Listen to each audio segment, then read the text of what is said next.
Like, listen, like, I don't like Stanley.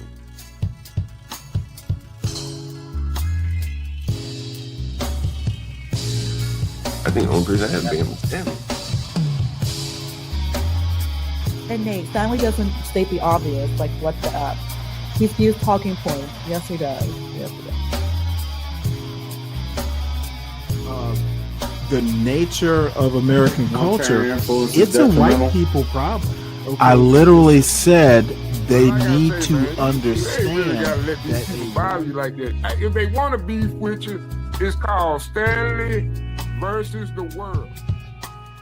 And just assume their character by stereotype? I think people do that every day. Okay, I didn't ask you. What do I think is okay? So you're ready to make your very first sourdough starter, and I'm going to show you how to do it, debunking the myth that you need 1 cup of flour to 1 cup of water. Now, when I first got into sourdough, so you're ready to make your very first sourdough starter, and I'm going to show you how to do it, debunking the myth that you need 1 cup of flour to 1 cup of water. Now, when I first got into sourdough bread making, everyone always said, you have to have at least 1 cup of flour, 1 cup of water, and that is the ratio to start with. Now, that is what actually inspired me to make this video, because I took these beautiful, delicious sourdough cinnamon rolls to a housewarming party a couple of weeks ago. And the woman was like, oh my gosh, I really want to do sourdough. But she's like, I got so overwhelmed with my starter, because she said I had so much of it. She had 3 kids. One was a newborn baby. She's like, I had so much starter, I didn't know what to do with it. I was like, sis, you don't need 1 cup of flour to 1 cup of water. You just need 1 tablespoon of flour and 1 tablespoon of water.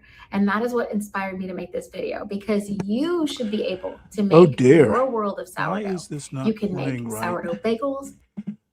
Let's see. We seem to be having technical difficulties here.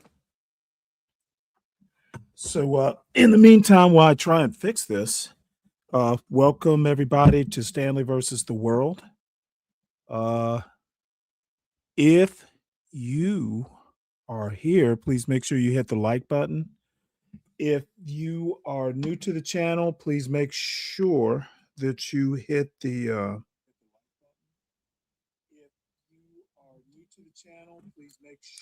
and support the show by supporting the host, either with a show idea or a cash app.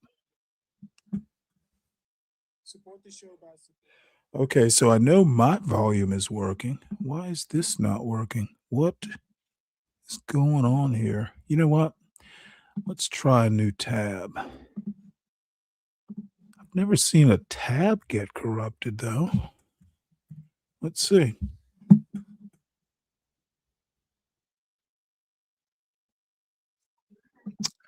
All right. You know what? This tab is corrupted. I've actually never seen that before. So my apologies. So let's start at the beginning. And this is actually a new young lady who's doing a talking about sourdough. So I subscribe to her channel. She is adorable. But anyway, let's hear this out. For those of us taking the sourdough starter journey. Your very first sourdough starter, and I'm going to show you how to do it, debunking the myth that you need 1 cup of flour to 1 cup of water. Now, when I first got into sourdough bread making, everyone always said you have to have at least 1 cup of flour, 1 cup of water, and that is the ratio to start with.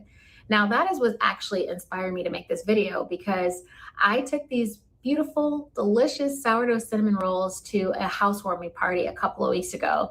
And the woman was like, oh my gosh, I really want to do sourdough. But she's like, I got so overwhelmed with my starter, because she said I had so much of it. She had 3 kids. One was a newborn baby. She's like, I had so much starter, I didn't know what to do with it. I was like, sis, you don't need 1 cup of flour to 1 cup of water. You just need 1 tablespoon of flour and 1 tablespoon of water. And that is what inspired me to make this video, because you should be able to make your world of sourdough. You can make sourdough bagels. Looks like a breakfast restaurant place. What kind of grass did you put on this? All of them. Microgreens, you mean? That looks so good.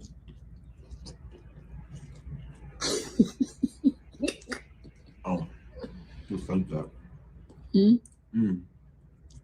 This is a sin. It's a sin. You know what we're missing? I'm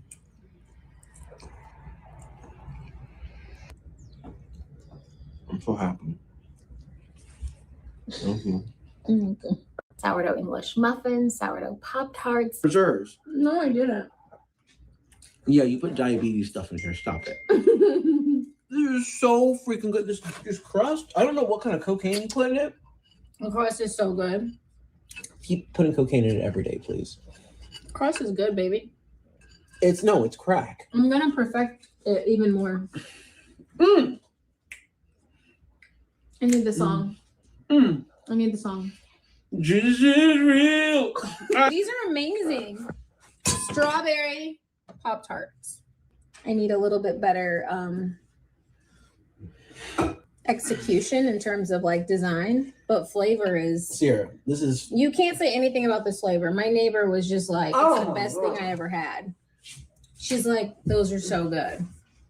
Those are so pretty. Homemade sourdough Pop-Tarts, apple butter filling, and a strawberry filling. Sourdough crackers, sourdough sandwich breads. What do you think of the bread? Really good. Fire. What? Does it taste like the store's bread? No. Well, it's tastier. It tastes like, when you get the you want a fancy sandwich, so you go to the baker section and buy fancy bread. Yeah. That's what this tastes like. It does? Or like Panera bread or something like that fancy bread they use. Oh, that's good.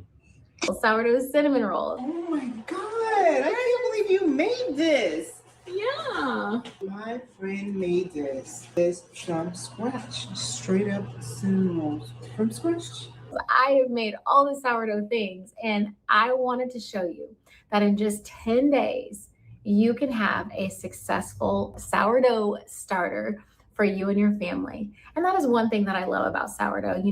It opens up the tradition to start passing it down from generation to generation. I noticed that in our family, we do not have a lot of traditions. So when I got into sourdough, it was really appealing to me, the idea of having this sourdough starter that I could pass down to kids and their kids and their kids, or, me and my husband have been on the fertility journey, but however it works out, that I could make something that could just continue to be passed down. And there are families out there who have said that they've had sourdough starters in their family for 133 years or 200 years. So I want to show you over the next 10 days, you can have a successful sourdough starter with just 1 tablespoon of flour and 1 tablespoon of water. Now, I do want to show you before we get into the video that just to give you a little edumacation, okay? Now, if you were to put in 1 cup of flour and 1 cup of water, that would probably, this is a quart-sized mason jar, so that'd probably put you about here. Now, whenever you have sourdough starter, it is always rising and falling. So after you feed it 1 cup of flour, 1 cup of water, it would double in size, it would rise, and then it would fall. So once it's here, then you add another cup of flour and another cup of water. So then it's gonna rise and then it's gonna fall. So when it rises, that's how you see when people get those really cool shots of the sourdough starter overflowing and bubbling over, because they let it rise over. They know what they're doing. So with 1 tablespoon, you're never gonna have discard. You're gonna always just have a tiny bit. And I'm gonna show you guys in another video where when I first got into sourdough, I made my starter and I took it on an airplane and I had to pour all of it out. and I only had what was left on the side of the jar, and I was able to still maintain my starter. So sourdough is extremely forgiving. And I also want to tell you that over the course of the 10 days, I missed day 6 of the feeding. I fed the sourdough starter on day 1, day 2, day 3, day 4, day 5. I missed day 6 because it was my wedding anniversary. I picked up on day 7, day 8, day 9, and day 10. And I had a beautiful, healthy starter by day 10. In fact, on day 10, I fed the starter, and then I made a levain, and I made 3 loaves of bread on day 11. That's another myth that I wanted to debunk.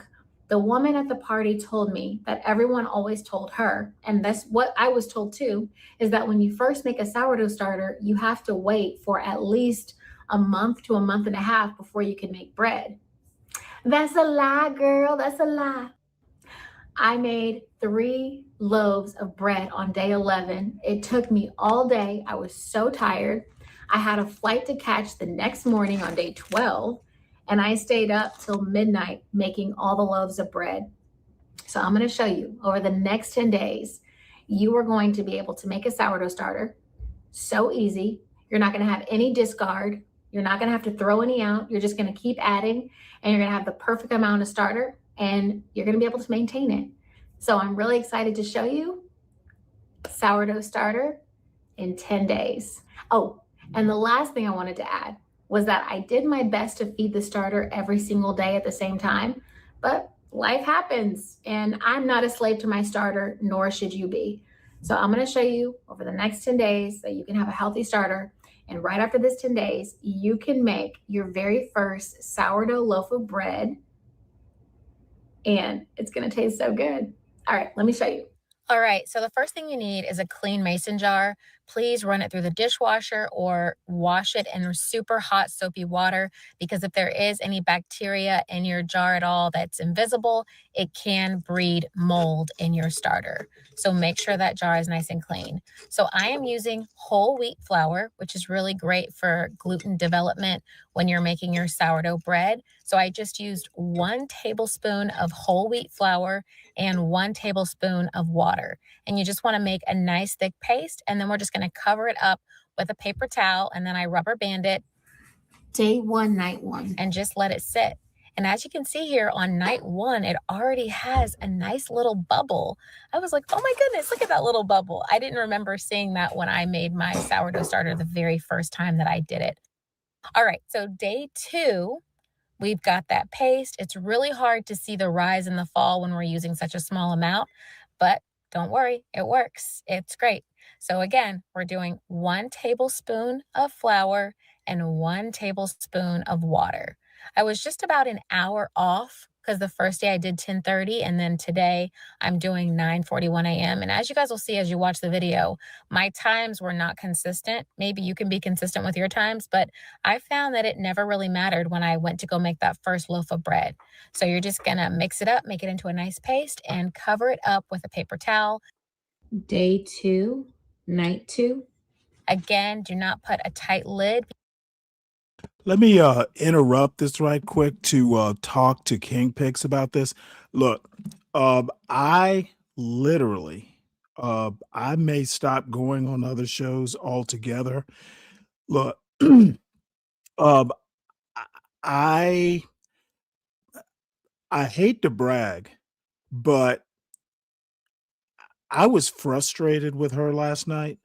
How can you have all these problems and not seek professional help? It was just, to me, and I love Genesis to death, but dude, if you're having these kinds of problems, you can't seek help on the fucking on fucking YouTube.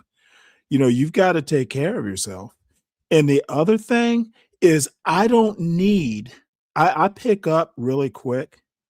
And I don't need a paragraph when a sentence will do. I get frustrated with that sort of stuff. Get to your point. I don't need 5 stories to illustrate a point. Just make the point. So, I'll put it to you this way. Unless the topic interests me, I don't belong on her panel because, I'm like 5 steps ahead and she's she's just doing a paragraph. And there's nothing wrong with that. It's just not my style. There's some places I just don't belong. So, when you're my age, and my temperament, you make that kind of mistake once. I doubt it'll happen a second time. So on with the show. Because that can breed mold. On night 2, we see those really nice air bubbles that we know that sourdough is starting to ferment and the fermentation is taking place. So that was really cool to see too on night 2. All right, so here we are at day 3, and now I'm at 1:51 p.m. So as you can see, I did not get my morning feeding. You can see there's a little layer on the top, but not much, but we can see that the sourdough starter is active. Oh, and by the way, the other problem I have is how is she different from the manosphere, the black manosphere? You are literally accusing all men of being like one particular man. I'm not gonna sit up on a fucking panel and deal with that kind of it's just literally uh who does that? You can see all those little bubbles. It kind of makes me wonder if I could have made a loaf on day 3, but listen, we'll do that experiment another time. So again, we're just doing that 1 tablespoon of whole wheat flour and 1 tablespoon of water. You can see there that it's got a nice thick paste. And then I just put my paper towel back over it, rubber band it up, and leave it.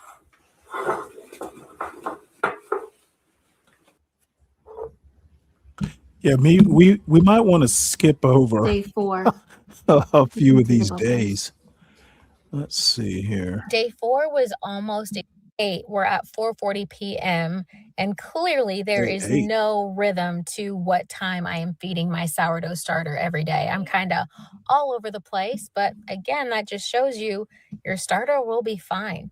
So again, I'm just feeding it that 1 tablespoon of flour and 1 tablespoon of water, mixing it up well. And I can't remember if I shared with you guys earlier in the video, but sometimes in fermentations, you will get a white-like substance on the top of the sourdough or sauerkraut or anything that you're fermenting. That is called comm yeast. Today is day 9. So on one of the days, I'm pretty sure I saw a little bit of comm yeast at the top, but you can peel it off, you can mix it in. I just mixed it in and it was fine. On day 9, we are doing our feeding at 1:49 p.m. The bubbles are looking so good, so good, so good, so good. I know you hate it. Okay. Anyway, we are doing that 1 tablespoon of whole wheat flour and 1 tablespoon of water. You can see it's a nice thick paste. You might have seen some people's sourdough starter be a little bit more liquidy. That's okay too. I've had liquidy sourdough starter. Again, a lot of people when they start having starters are not super approximate.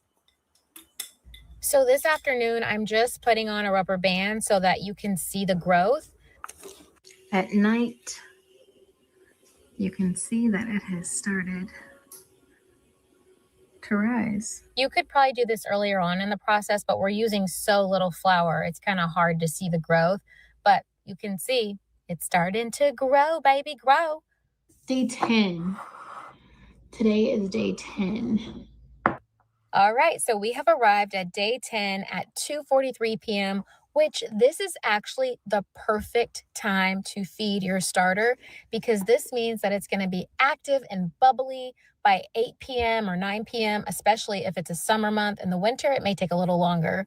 And so I love that I had this last feeding because once I fed my starter at 2:43, it was active and bubbly at night. And I made a beautiful leaven around 8 or 9 p.m. So in the next video, I'm going to show you how I used this sourdough starter to make sourdough bread after having a only 10-day-old starter.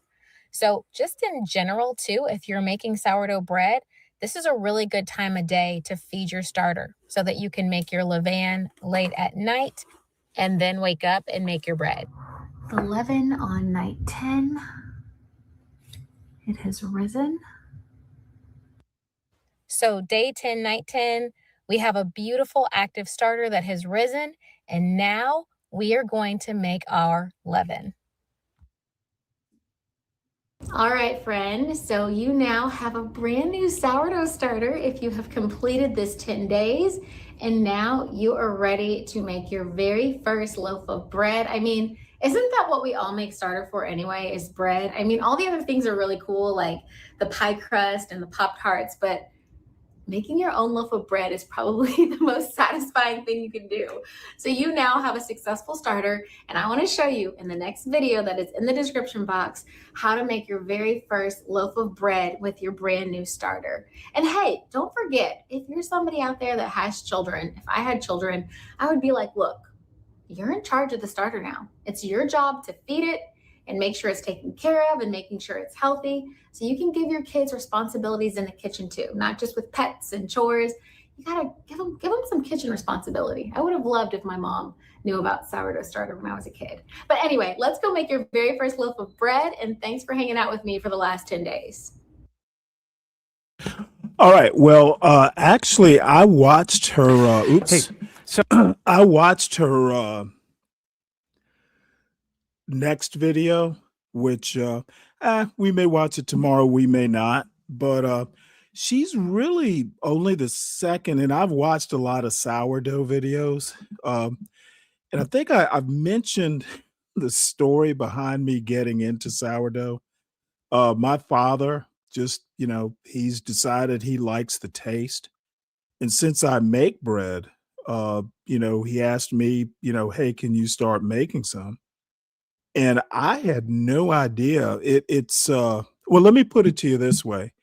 I literally about 20 minutes ago just finished up making 2 loaves of regular sandwich bread because I'm going to make some tuna and I need bread for sandwiches.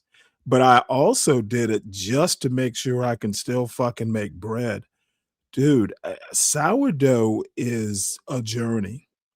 And I got the starter right, but I can't get the technique right because what makes sourdough bread rise is not quite the same process as regular, like sandwich bread, homemade bread. It's really just the preformed air in the dough, and or actually it's carbon dioxide.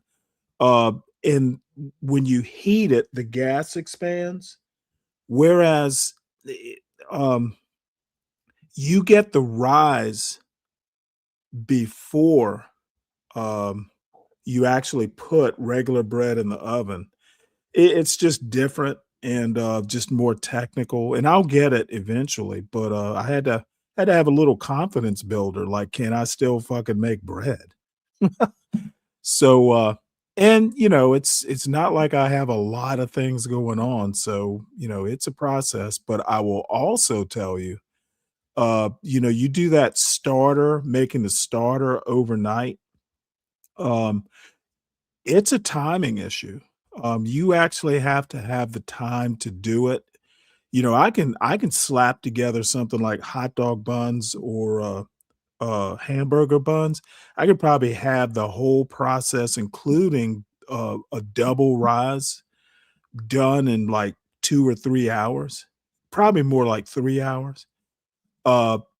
It's like a 24 to 36-hour process, and that's staying on top of the process for sourdough. It's just not easy. So anyway, I won't bore you anymore. So what we're going to do is a progression of news articles, and then the dessert will be that 2-hour Epstein interview, which I have not previewed. I was going to preview it and run it from my local hard drive, but I found a Facebook page because, the 2 sites that I was looking at, I just don't feel like getting a strike over, an Epstein video. So, I think I'll be safe the way I'm going to show it. So, let us proceed. See, there's an update to this.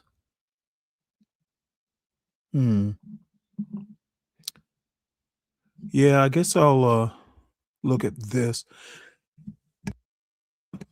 So Congress ends the shutdown, approves 1.2 trillion in funding. It sets up DHS cliff. So they've left the DHS funding for basically between now and February 14th. So that's going to be about 11 days. So we'll see how that turns out. The Democrats, in my opinion, are rightly demanding some procedure changes. Apparently, ICE and these other, Border Patrol folks are going to be wearing body cams. I suspect body cams won't fucking matter. It was kind of embarrassing seeing ICE agents using their phones instead of carrying around body cams. But one of the issues is these guys wearing masks, and I don't know. I'm of mixed mind about that. I know that they need protection themselves, but regular local cops don't wear masks. It's a precedent that I'm not sure we want to have set. Now, I've heard of a workaround, like, wear a mask, but everybody has like an identifiable barcode or something, that will identify the agent. We'll see how it works out. But the bottom line, Congress approved a spending package Tuesday afternoon that secures funding for the vast majority of federal agencies through September, ending the second government shutdown in the span of 4 months. But what's left unfinished, funding for the Department of Homeland Security, will be a doozy, with partisan tensions over President Donald Trump's immigration enforcement agenda threatening another lapse for the embattled department that also includes TSA, FEMA, and other crucial categories. Is FEMA really crucial? From what I can discern, they're not really doing much. By design, apparently. So this is the interesting thing. The package the House passed in a bipartisan 217 to 214 vote Tuesday afternoon only funds DHS through next week. So that means, because I know Thomas Massey may have voted with the Democrats, and obviously one of the Democrats voted with the House. But what I want to point out is the razor thin majority that the House, that the Republicans in the House have. They can only afford one defection. Well, as a matter of fact, is it one? Yeah, they can only afford one defection. If they have two defections, then they're at a standstill. There's a Democrat, I think it was in Texas, who won and just got sworn in. So, and that's a good thing. This Trump administration is sending us down the wrong path intentionally. It's really just a culture war within a oh, I'm sorry. You know what? I didn't switch, did I? We're really fighting a culture war. What the Republicans are trying to do is change American culture. And you know what? Governments are not necessarily good at changing the underlying culture, because politics is downstream of culture, in my opinion. And fighting that upstream battle, the only way you do it is by force. And that's what Trump is actually doing in places like Minnesota, Los Angeles, etc. He's basically trying to force it. And I've got another story that's going to emphasize this point. You don't fight the American people that way. It's not going to work. And if you're gonna do it, you've got to use a velvet hammer. I think that's the term. You can't just, you know, um, you can't just bogart your way into changing 50% of the American population. So let's see what is next. Um, and the next biggest story, in my opinion, is U.S. shoots down Iranian drone approaching aircraft carrier, official says. Now, the carrier, and I can't remember which one it is, I want to say it's the Abraham Lincoln, is in the Arabian Sea, which is not in the Persian Gulf. So that's actually a pretty aggressive move, sending it, that far. Um, they're not in the Persian Gulf. They're not in the Straits of Hormuz. Um, that's kind of aggressive. So U.S. shoots down Iranian drone approaching aircraft carrier, official says. A U.S. Navy fighter shot down an Iranian drone approaching the aircraft carrier. Yeah, it is the Lincoln, USS Abraham Lincoln in the Arabian Sea. The drone continued approaching the ship despite de-escalation attempts by U.S. forces in international waters. Yeah, that is aggressive. Hours later, Iranian forces harassed a U.S. flagged merchant vessel sailing in the Straits of Hormuz. Yeah, well, let me put it to you this way. I don't think the U.S. should really uh, get involved with Iranian internal affairs.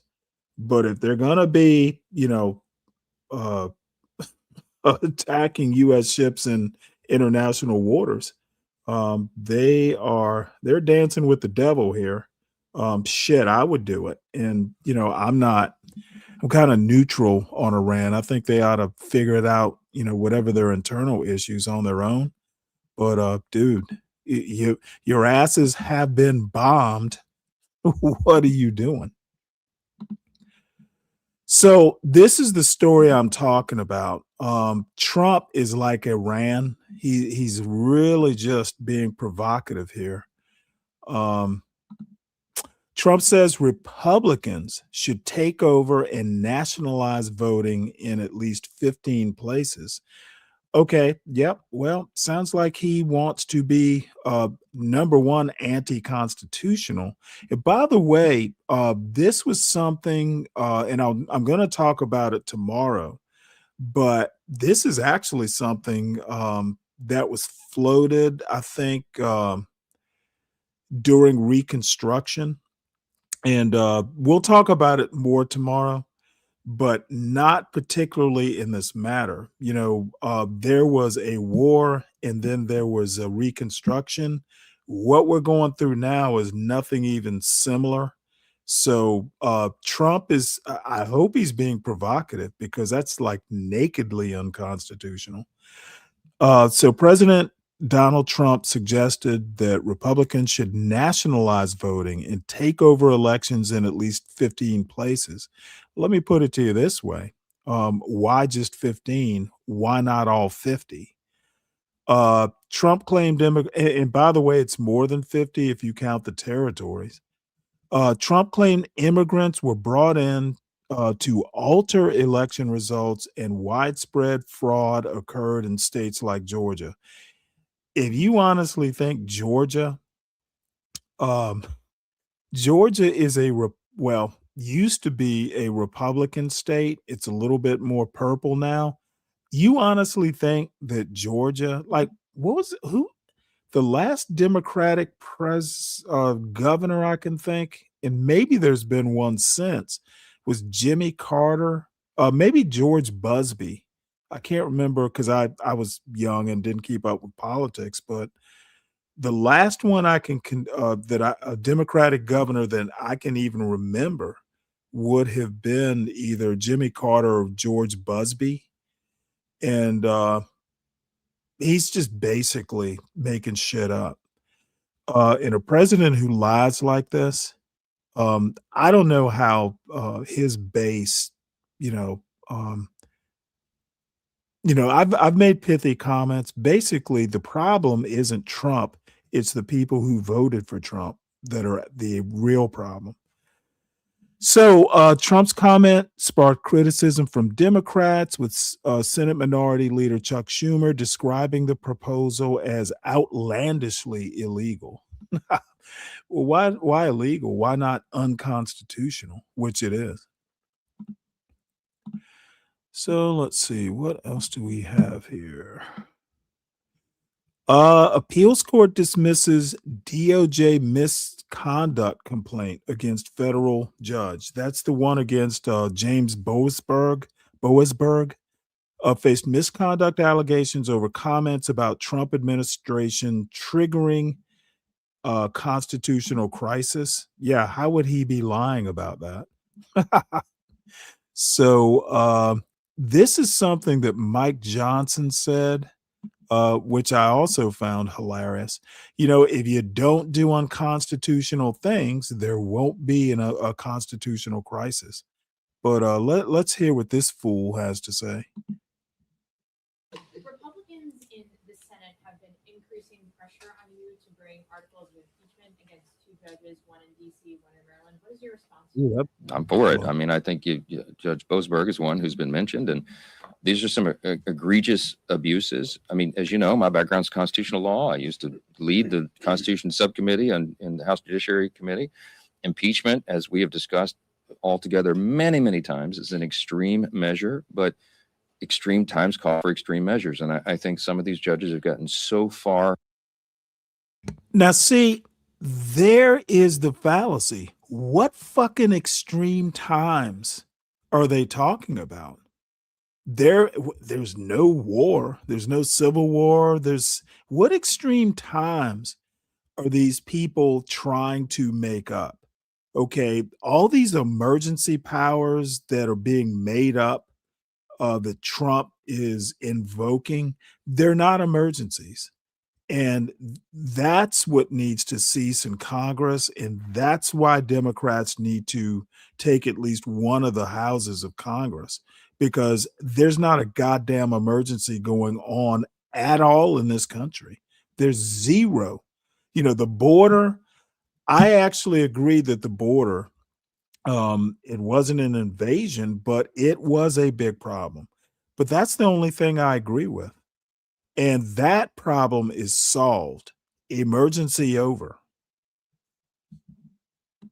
Are outside the bounds of where they're supposed to operate. It would not be, in my view, a bad thing for Congress to lay down the law, so to speak, and to to make an example of some of these egregious abuses. So we'll see where it goes. We'll have to see.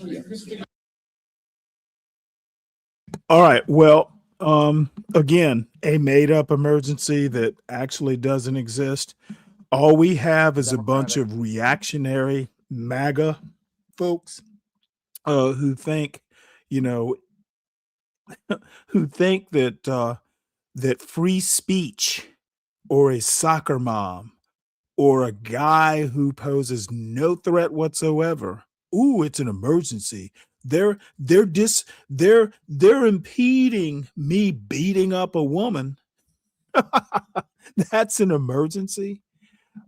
These guys are weirdos, and the people they're hiring into these DHS positions are weirdos too. It's weirdos hiring weirdos. What the Trump administration really needs to be worrying about is their DOJ can't fucking seem to win a case. They can't even appoint U.S. attorneys successfully. They are their own worst enemy, in my opinion. And the people that elected Donald Trump are actually the root cause of the problems America's having. And I don't give a fuck whose feelings it hurts.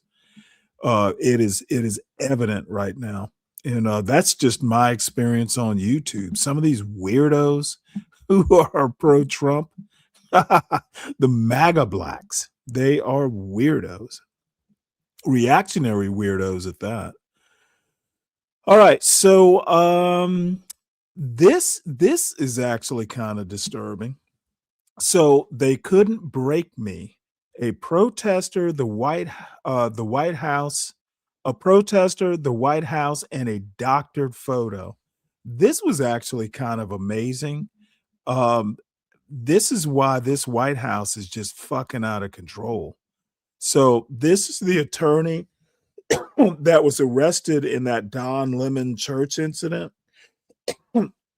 And what they did, and the White House calls it a meme, but this is what they did to her picture. So an altered image. The original is this, she's all calm.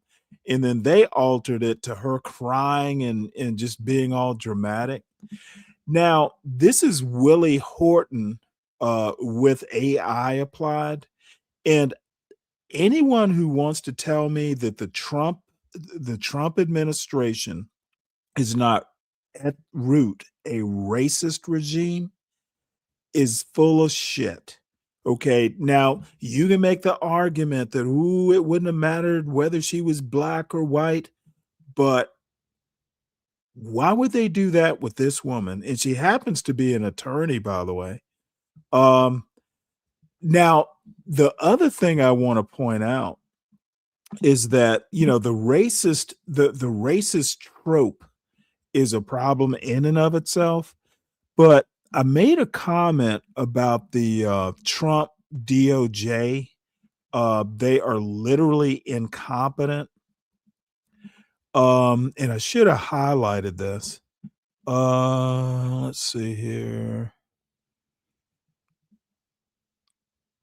Wake up call for the nation in terms of really understanding political persecution. This lady got a law degree from University of Illinois Urbana-Champaign, taught for 13 years at the University of St. Thomas School of Law.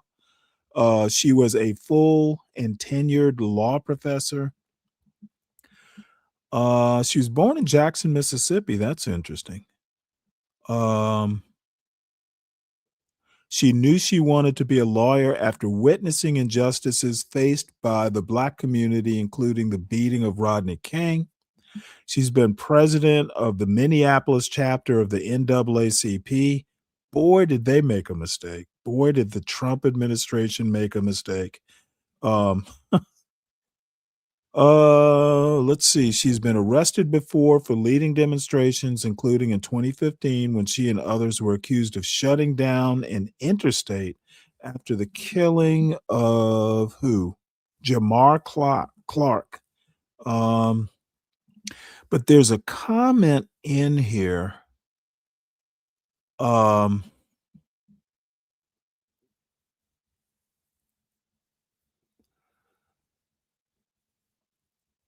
damn it. Where is it? If not, I'll just have to wing it.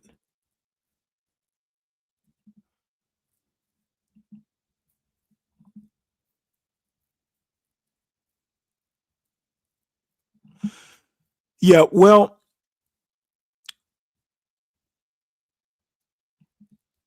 let's see. Pointed out doctored photo.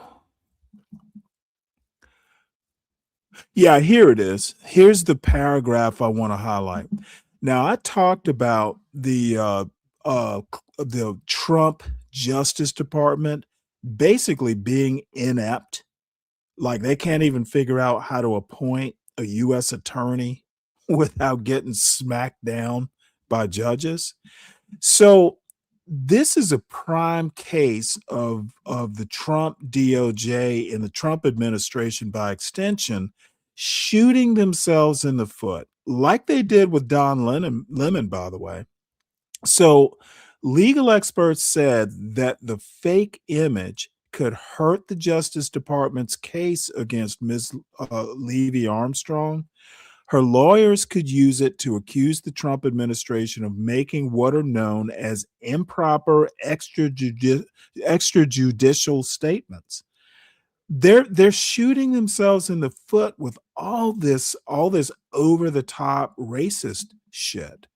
They shot themselves in the foot with Comey, that that truth, whatever they call those things, from Truth Social, where Trump basically is telling Pam Bondi to get to it. These guys are incompetent. They're cruel, but they're dumb cruel. They're not smart cruel. And if the goal is to harass, that's, I guess, they're accomplishing that. But you know what? If I also recall from reading this article, the ACLU or somebody's going to represent her pro bono. So it's really not, other than time and stress. They're really not going to, it's not like they're going to bankrupt her. And then Don Lemon's another case. They're not going to bankrupt him. And quite frankly, I don't think they have a case against Don Lemon. They're gonna suffer an embarrassment. And judges have already got a dim view. Both Trump, even Trump appointees, just have a dim view of this Department of Justice. They're sloppy. They're loud and sloppy. They're like sloppy drunks. So let's move on. Enough editorializing. There was something in here. Let's see, what is the next story? So Trump, Bill and Hillary Clinton, apparently they had a is it the Judiciary Committee or an Oversight Committee, whatever Comer is in charge of. Bill and Hillary Clinton have basically accepted or decided to cooperate with the deposition that I guess it's going to happen later this month. So the contempt of Congress stuff has pretty much been averted. But I'm telling you right now, there is something brewing beneath the surface with Donald Trump that, it is just obvious that Comer is trying to run interference. I've heard a couple things today, and I haven't looked into it myself. And who knows? Maybe I will, maybe I won't. But Trump is not going to go unscathed in this. From what I've heard, two people have really, been a problem. That's Bill Gates. Like, fuck, who knew that nerds could be so naughty? And Trump, some of the allegations, or implications of Trump being mentioned, I hear 1,000 times or something in these Epstein files. Dude, y'all elected this guy, character used to be a thing. I remember they used to talk about character a lot during primaries, presidential nomination processes, and in presidential elections. And that argument has gone out the window. And quite frankly, Republicans being the party of fiscal responsibility has gone out the window as well. So, there's an argument, kind of a jokey argument I was having with someone about whether Donald Trump has actually done the country a favor by taking away some of the pretense that Republicans used to have about being fiscally responsible and smaller government and stuff like that.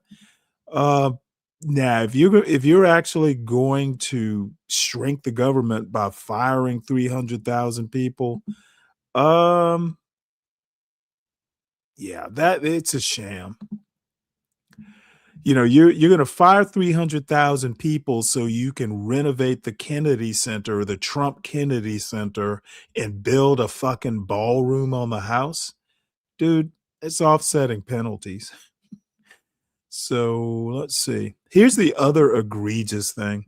So Pentagon warns scouts to restore core values or lose military support. Now, I actually never really knew that this kind of relationship, I guess I should have guessed, but this kind of relationship existed between the military and the then Boy Scouts, and now they're called Scouts, I guess, Scouting USA.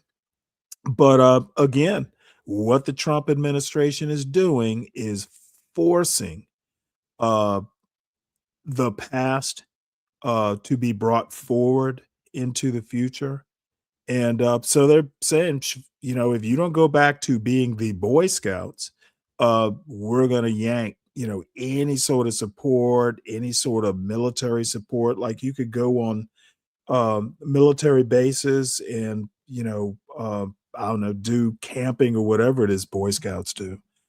Let me play a little bit of this because Pete Hegseth, these guys are just horrible. And by the way, Hegseth has had the Boy Scouts in his crosshairs, apparently, before he was ever Secretary of Defense.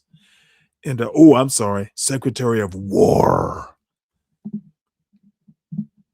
You're listening to Pentagon warns scouts to restore core values or lose military support. A news story written by Tara Kopp and David Ovalle and read by Josh, an AI-generated voice. Josh.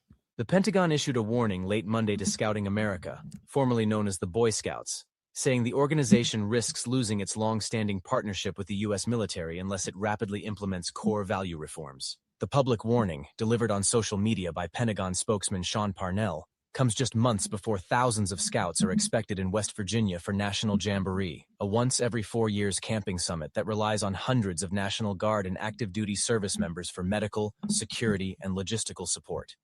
A sudden loss of that support could jeopardize the youth gathering. The organization has been in Defense Secretary Pete Hegseth's crosshairs for years, ever since the group allowed girls to join, and in 2024 said it would rebrand as Scouting America to project its inclusiveness.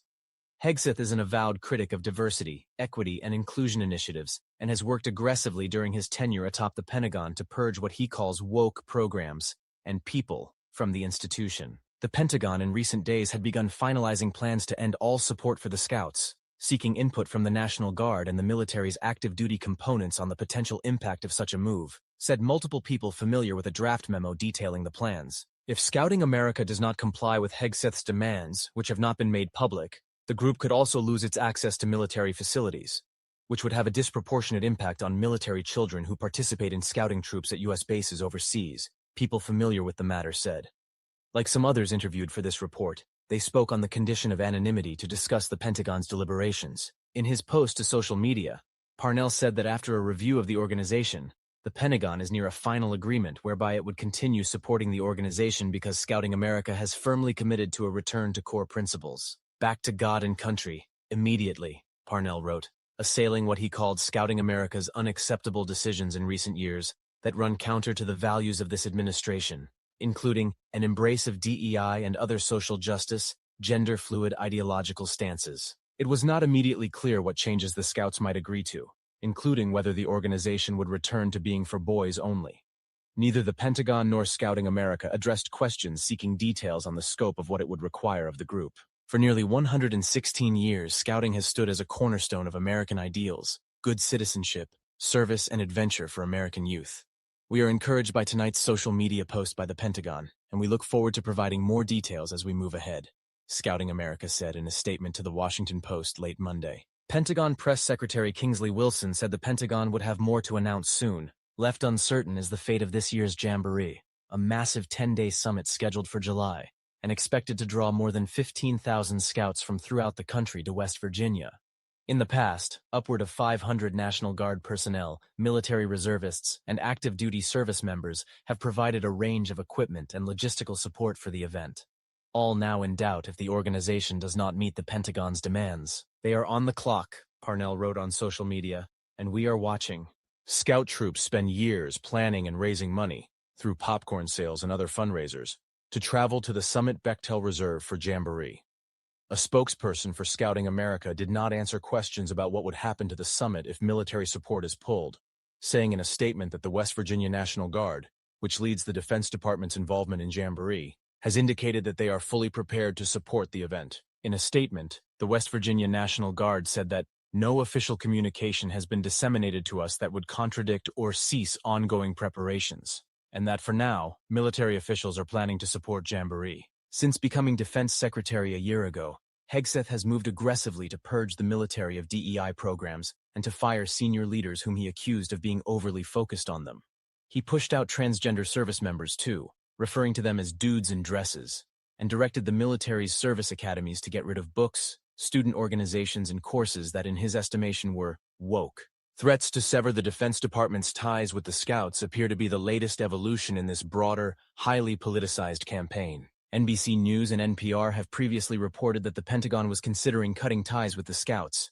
In November, when NPR disclosed the draft memo's existence, Scouting America released a statement emphasizing that it has always been nonpartisan. Over more than a century, it continues, we've worked constructively with every U.S. presidential administration, Democratic and Republican, focusing on our common goal of building future leaders grounded in integrity, responsibility, and community service. A dissolution of the two entities' partnership would end what for many decades has been a mutually beneficial relationship, as a significant portion of the nation's military officers have scouting backgrounds, according to the organization. It would mark a shift for Hegseth's boss, too. During his first term in office in 2017, President Donald Trump appeared at Jamboree and told the thousands of assembled Scouts how proud he was to be there, and that 10 of his cabinet members at the time had been Scouts. The Scouts, Trump said at the time, believe in putting America first. A year later, the organization began admitting girls. The rebrand of Scouting America was announced in 2024, as the organization worked to move beyond decades of scandals involving sexual abuse allegations made by thousands of Scouts who say they were abused by Scout leaders or volunteers. As a Fox News commentator then, Hegseth said allowing girls to join and then renaming the Scouts was basically the end of the group, and he blamed the left for the change. They didn't want to improve it. They wanted to destroy it or dilute it into something that stood for nothing, Hegseth said on Fox and Friends. The Scouts' interconnectedness with the military is reflected in Army and Air Force policy, which says that the service's most junior enlisted members, known as an E1, can be automatically bumped up to the next higher pay grade if they join having previously earned the rank of Eagle Scout. In the Navy, attaining Eagle Scout allows an enlisted member to jump from the rank of E1 to E3. The Scouts have served as a sort of feeder program for the military's service academies too. According to Scouting Magazine, in 2017, about 20% of cadets at the U.S. Military Academy at West Point had attained the rank of Eagle Scout. At the U.S. Naval Academy for the class of 2020, about 17% of male midshipmen had participated in scouting. It was not immediately clear how many current cadets or midshipmen have scouting backgrounds.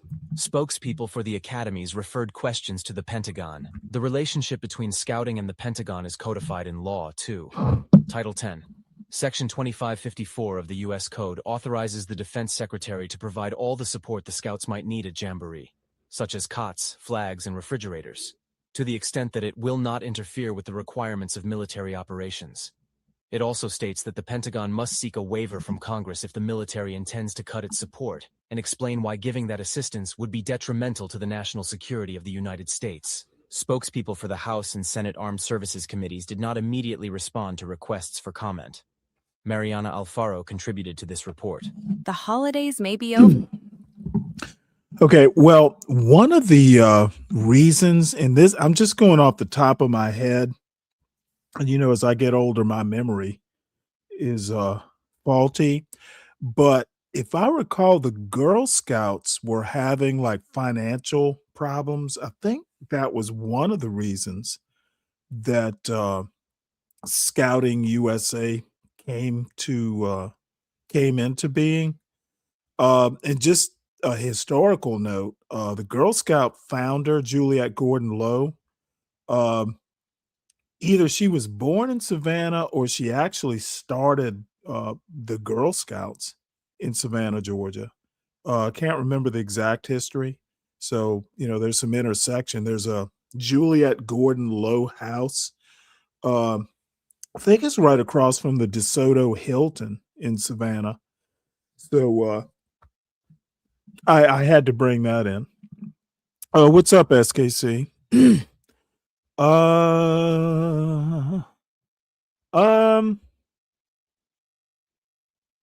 You mean like bringing? Is that? Well, let me put it to you this way. I don't think you should be presenting a passport to vote. Basically present your papers. Um, it wasn't necessary before. Why is it necessary now? And the Save America Act, that's just honestly, that is that just sounds like what would I call it? I would actually call it just being a drama queen.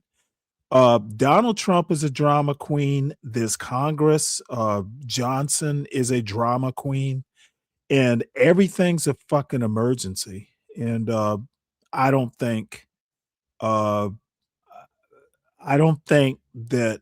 I think it should be left up to the states. I'll put it that way. Um, Congress getting involved in voting is unconstitutional. I talked a few minutes ago about Trump wanting Republicans to get involved, moving the voting process to national.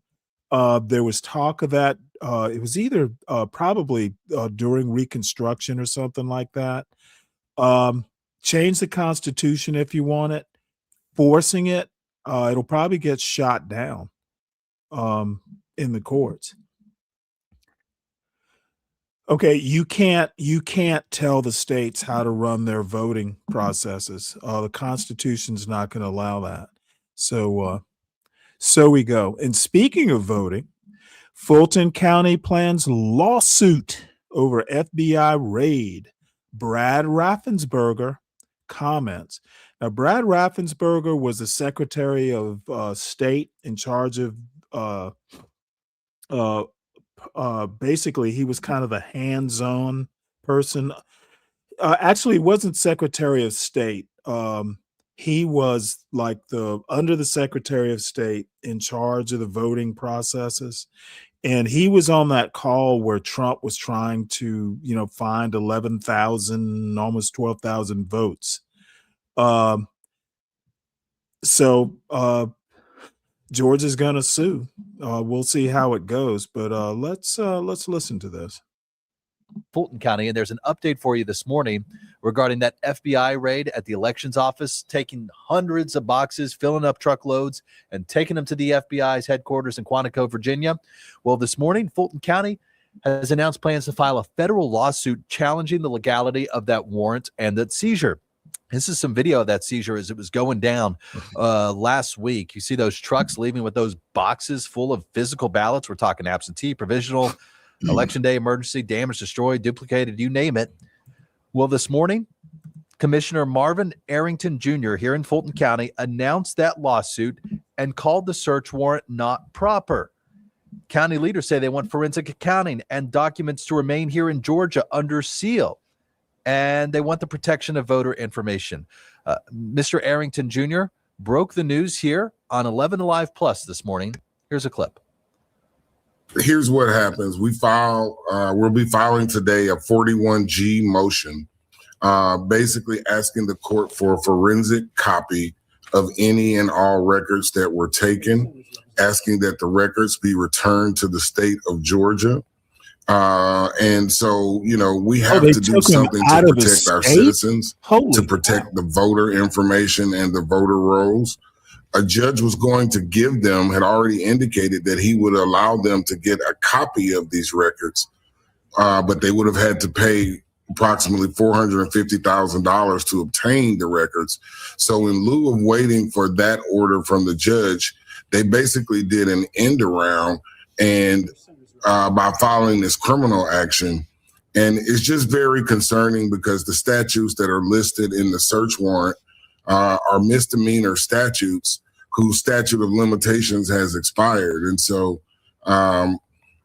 just don't think that the judge is going to be happy that they did an end around on his order in order to obtain these records and basically, just steal the voting records, right? They stole our original ballots, stole the original absentee ballots and the original provisional ballots, and they broke the chain of custody, which is very important. And because now we will not be able to know if they lost ballots, added ballots, or anything because they took all of our original records. You know, this is one of those debates that's kind of split down party lines. A lot of Georgia Republicans, particularly those running for higher office in the next few months, have come out in support of that search and seizure. However, Secretary of State Brad Raffensperger has just issued a statement. I mean, I'm talking seconds ago, and I'm reading with you live here.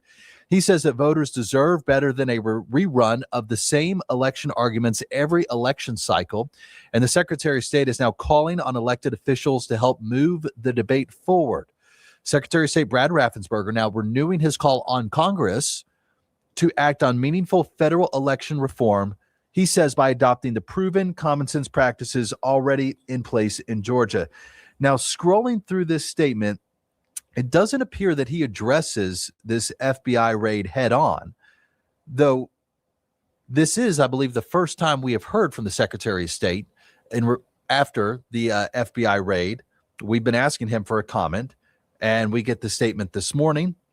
He said, with Georgia's election results confirmed repeatedly through audits, recounts, and court review, he is urging lawmakers to focus now on passing laws that strengthen security, transparency, and public confidence nationwide instead of falling prey to recycled accusations. So you can make the argument in a way he is addressing the raid without mentioning it head on. That statement coming in from Secretary of State Brad Raffensperger just moments ago.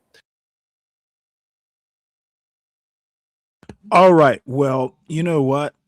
Our friend of the show, SKC, because I refuse to call him by his given name, self-appointed name.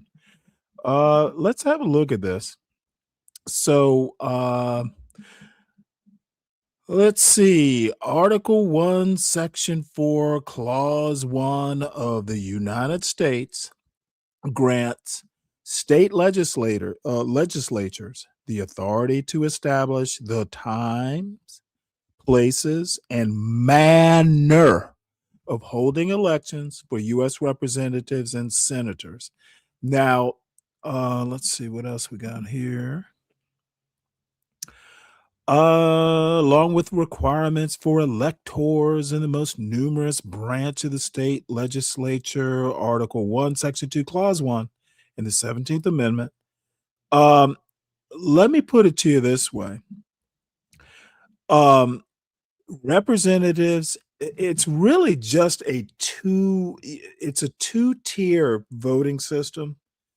The president isn't elected directly. Senators and House of Representatives members are. Now, I have not looked into what Trump is asking for and all this sort of stuff, but federal control of the manner of holding elections, that is the state. I'm not sure it's constitutional for the government to tell a state, here are the requirements we're going to impose. I'm not a constitutional scholar, but the funny thing about the law is a lot of it is logic and critical thinking. And, I don't have enough knowledge to really, kind of be that level of expert. But to me, this is plain language here. Trump does not have the authority to impose these requirements. He's going to have to get into changing constitutions or something like that. The Republican states will go along with him. The Democratic states won't. And the problem is Trump isn't even that popular to be, he's not persuasive because he's an asshole. And that's going to be a problem. Congress does. Guess what? There are Republicans who will probably side with Democrats in the House of Representatives. There, this budget passed 217 to 214. They don't have the votes. You're talking 3/4 and stuff like that to get constitutional amendments passed. One of the problems with the way the Constitution was conceived is these days, getting a constitutional amendment is next to impossible. So, I understand that MAGA is full of drama queens, and the bigger drama queens are the people who voted MAGA into office. Sorry. I don't have a problem with voter ID, but there are enough people who do that it's a pipe dream. It's the pipe dream of drama queens. So good luck with that, folks. Not gonna happen. So let's see, where do we go next? Ooh, Sybil Shepherd. God damn. She was really good looking when she was young, back in the moonlighting days. And speaking of moonlighting, that's an emergency segue. NASA delays Artemis moon mission after finding fuel leaks in a test run. Not that big a deal. Used to happen all the time. They want to make sure everything's perfect. And even I'm kind of excited for this. So let's hear what Foxy News has to say. Well, NASA's holding a news conference today as they make final preparations for tomorrow's pre-launch test of the Artemis 2 mega moon rocket, which aims to return astronauts to the moon for the first time in more than 50 years. And NASA Administrator Jared Isaacman joins us now. Hey, Jared.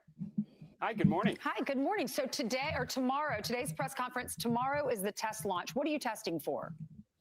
Well, so over the next couple days, we're actually going to start this process on Monday. We are going to put that massive moon rocket through all of its paces in preparation for its future launch. So we're going to load it up with all its liquid oxygen, liquid hydrogen. We're going to put a bunch of ground tests through the system in preparation for what's only just weeks away, the most historic human spaceflight mission in more than a half century. You're going to see that rocket, an 8.8 million pounds of thrust, accelerate 4 NASA astronauts farther into space than we've ever gone before, past the moon, around the moon, and safely back to Earth. This is the first mission in President Trump's Artemis campaign. And it will be the first manned lunar mission since 1972, first to include a woman. The goal is to put human beings on the moon by 2028, so in 2 years. How will that be such a game changer for America? Well, that's a really good question. In the 1960s, we undertook the near impossible at NASA. We sent astronauts to the moon and brought them safely back to Earth.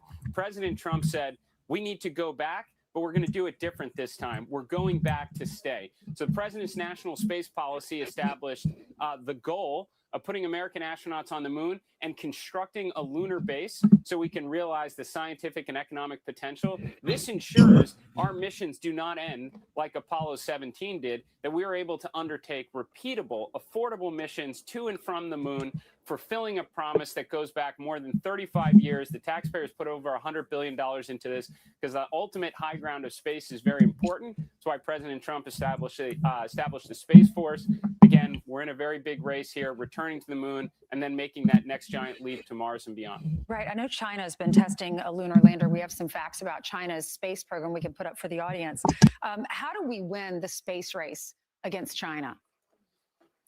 Well, I think first, returning to the lunar environment, it's obviously very hard. We haven't done that again in more than a half century. But again, I think establishing the infrastructure on the moon to realize its scientific and economic potential, that means making some of the next giant leap investments, nuclear power and propulsion, putting a nuclear reactor on the moon. The Chinese said they're going to do it. We're going to do it first. We're going to have rovers on the moon. We're going to be mining, manufacturing, 3D printing the regolith, refining helium-3 on the moon.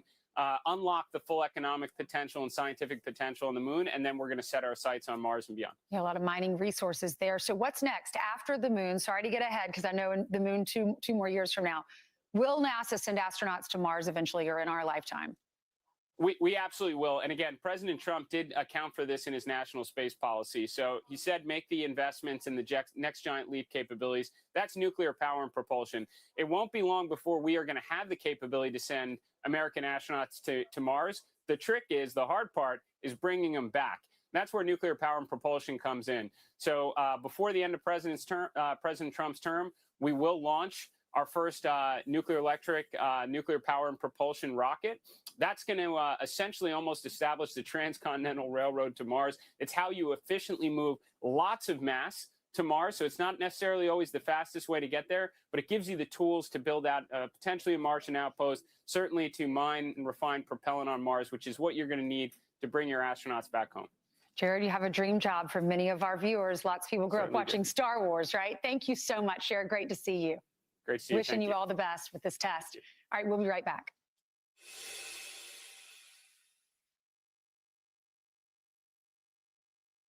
Okay. King Picks, I know you're fairly new around here. The Democratic Party. I'm gonna be honest. While I think if you were here at the beginning of the show, I called this Epstein video the dessert because the dinner is the more important stuff. Now, I understand, the victims and all that, and we will get there. I don't know what to tell you other than be patient or be very generous if you want to fast track this 2-hour video. My Cash App is there. Make it worth my time to bump the Epstein video up in priority.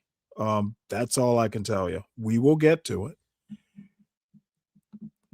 Oh, and by the way, speaking of that, support the show by supporting the host. The Sovereign Beer Fund is always open, but that tends to be more towards the weekend.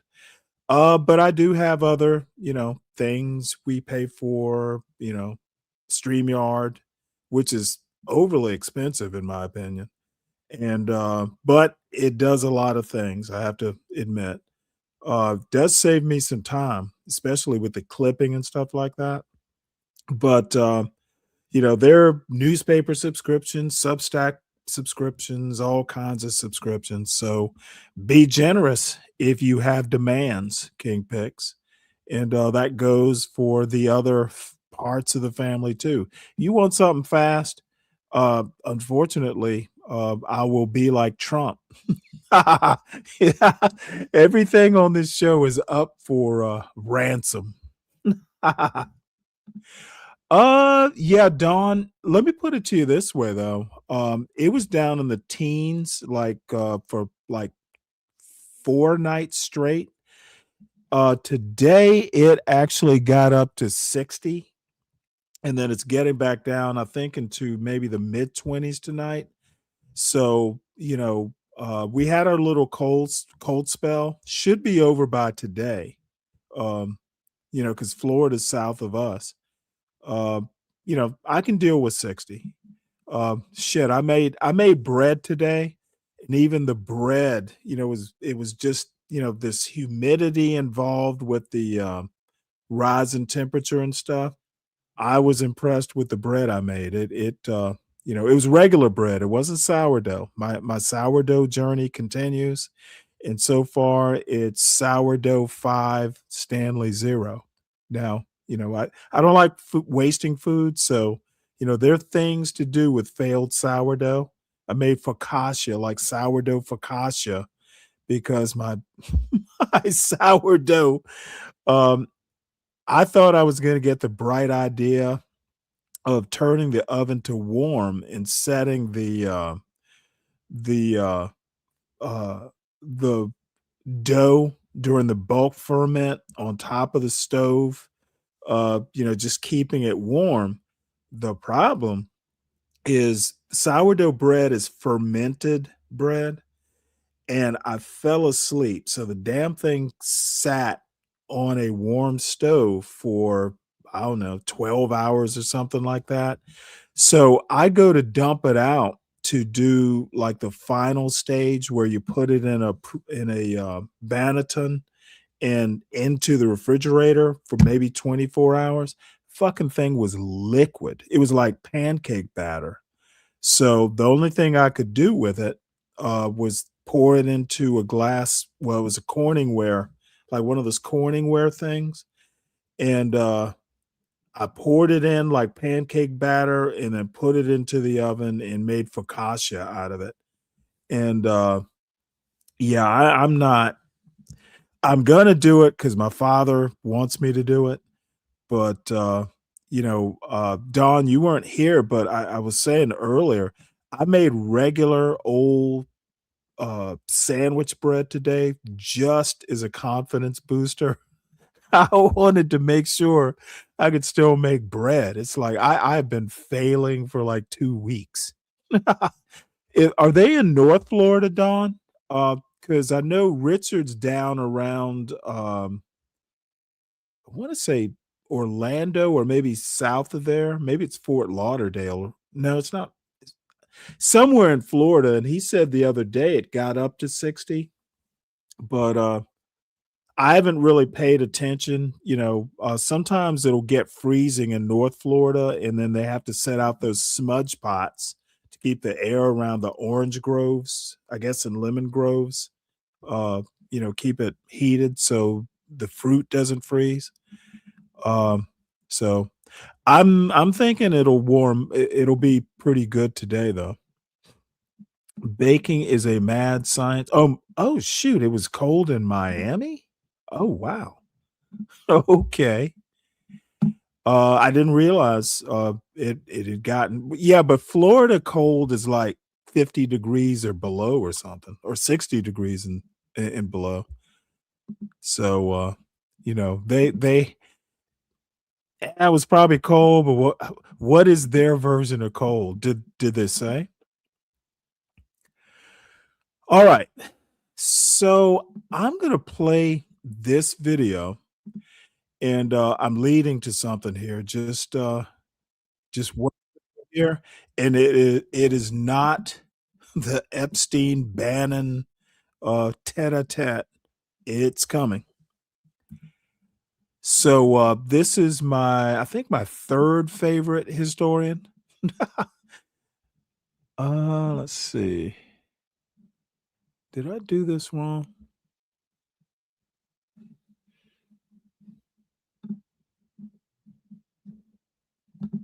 So can I get this right? All right, so this is my third favorite historian, and this is going somewhere. So bear with me, King Picks. A lot of people in organizations are saying Trump can't erase our history about the slavery interpretation coming out of the president's house in Philadelphia. I get it. But there's another point. The MAGA right isn't saying that history didn't happen. They're saying it doesn't matter. It isn't their history. In their eyes, the white nationalist eyes of Stephen Miller and James Madison, it isn't American history at all. So they don't need you to forget it. They just need to diminish it, dismiss it, make it irrelevant to the world they want to recreate. We can shout, you can't erase history, but the right just shrugs. They agree. They just don't care. But they're wrong not to care. There's a danger in their ignorance. Hey, folks, I'm Tad Sturmer. I'm a scholar of American history at the University of Southern Denmark's Center for American Studies and the author of A Resistance History of the United States. The story of enslaved people in the home of the first president isn't just hard history. It's not only valuable because it's painful or because representation matters, although those things are true. It's valuable because it disrupts, and that distinction matters.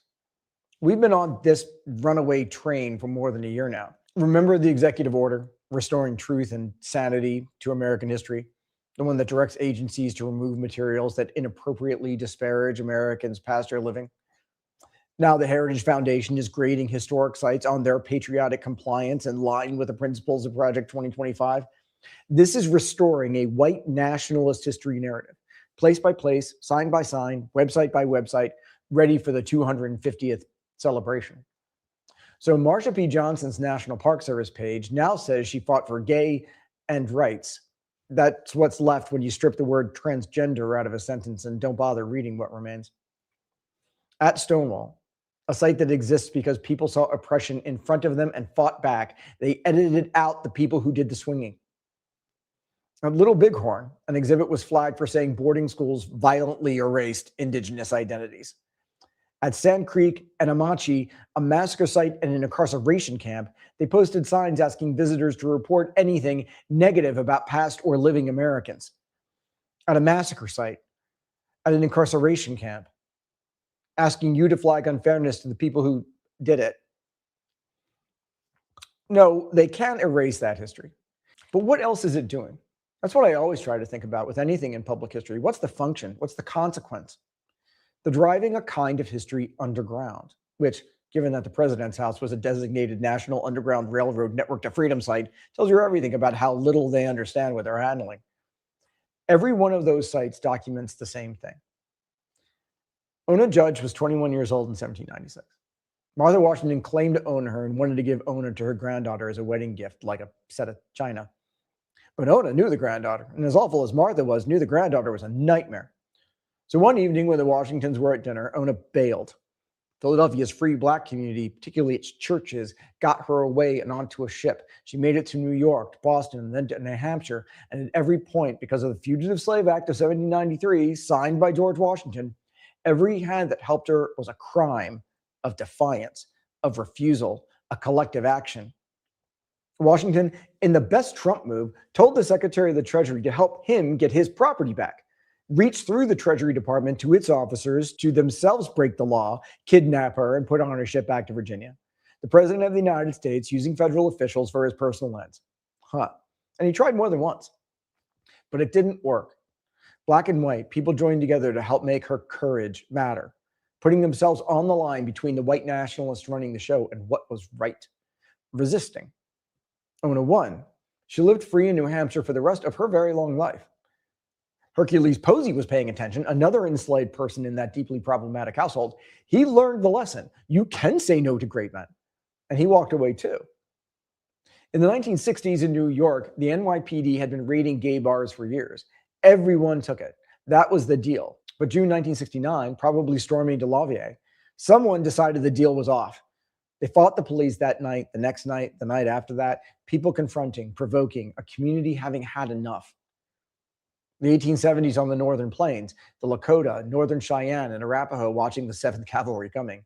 Treaties signed and broken, land stolen, people disappeared, and on a June afternoon in 1876, they struck back at George Custer and erased his command. The United States spent By the way, in in full disclosure, Buffalo Soldiers after the Civil War had a hand in the Indian genocide. 150 years trying to turn that into a noble, heroic last stand, because the real story, indigenous communities standing up against the worst kind of abusive authority and destroying it, isn't one that the MAGA right can absorb. Same thing every time. Not suffering, not endurance, denial, refusal, and then action by communities, by people banding together in collective action, in exercising their right of resistance. That's what they're dismantling. That's what's being done. That's the work. Not the record that bad things happen. They'll give you that in the abstract at a safe distance. It's the record of what people did about it. The part where they fought back and it worked. Because that part's usable. It's a playbook. Communities crossing lines that are supposed to separate them, race, class, law, to act together in defense of what they believe is right. For Ona, it took Philadelphia's black churches, a ship's captain, a sitting United States senator, people across northern New England, all committing federal crimes to make Ona's courage go as far as it could take her. People defying authority when the authority is the problem. Collective action that doesn't wait 90 days to protest and doesn't wait for Congress to fix things. That's what Ona Judge's story actually is. That's what all of these stories are. At all of these sites where they're erasing this stuff, there are instructions to resist. In the end, the Trump regime isn't really trying to erase the past. They're fine with converting it into a footnote. Footnotes don't threaten power, but Ona Judge does. Learn more about her story. Eka Armstrong Dunmore's wonderful Never Caught, the Washingtons' relentless pursuit of their runaway slave, Ona Judge, is the best place to start. But if you're on the ground in Philadelphia, don't miss the work of Black Journeys, who will take you into Ona's experience, which could be yours. And that's pretty much what they're afraid of. All right. There is something. So why are Republicans so? Oh, yeah. Just let me, I want to play something that pertains. Let's put this in the right place.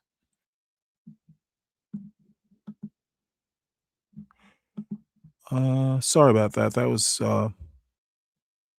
in the wrong place. So, kind of talking about that story, and Tad Sturmer, more or less talked about it. Judge bars further changes to George Washington's Philadelphia house. That Philadelphia house was the president's house, and that is where he literally was trying to, track down a fugitive slave from the president's desk. So this is the part that people like Donald Trump and the people who voted Donald Trump in, they either don't think it's important, and that patriotic education stuff, this isn't consistent. And having it as a footnote, essentially what they want to do is have this sort of stuff kind of confined to historians. They don't want to teach high schoolers this stuff because it might make them feel bad. And where I'm going with this is there's a video that the Big J did. And I made a comment here, and Big J doesn't I don't think he saves comment. Oh, there it is. Live chat replay. Let me see if I can find my comment.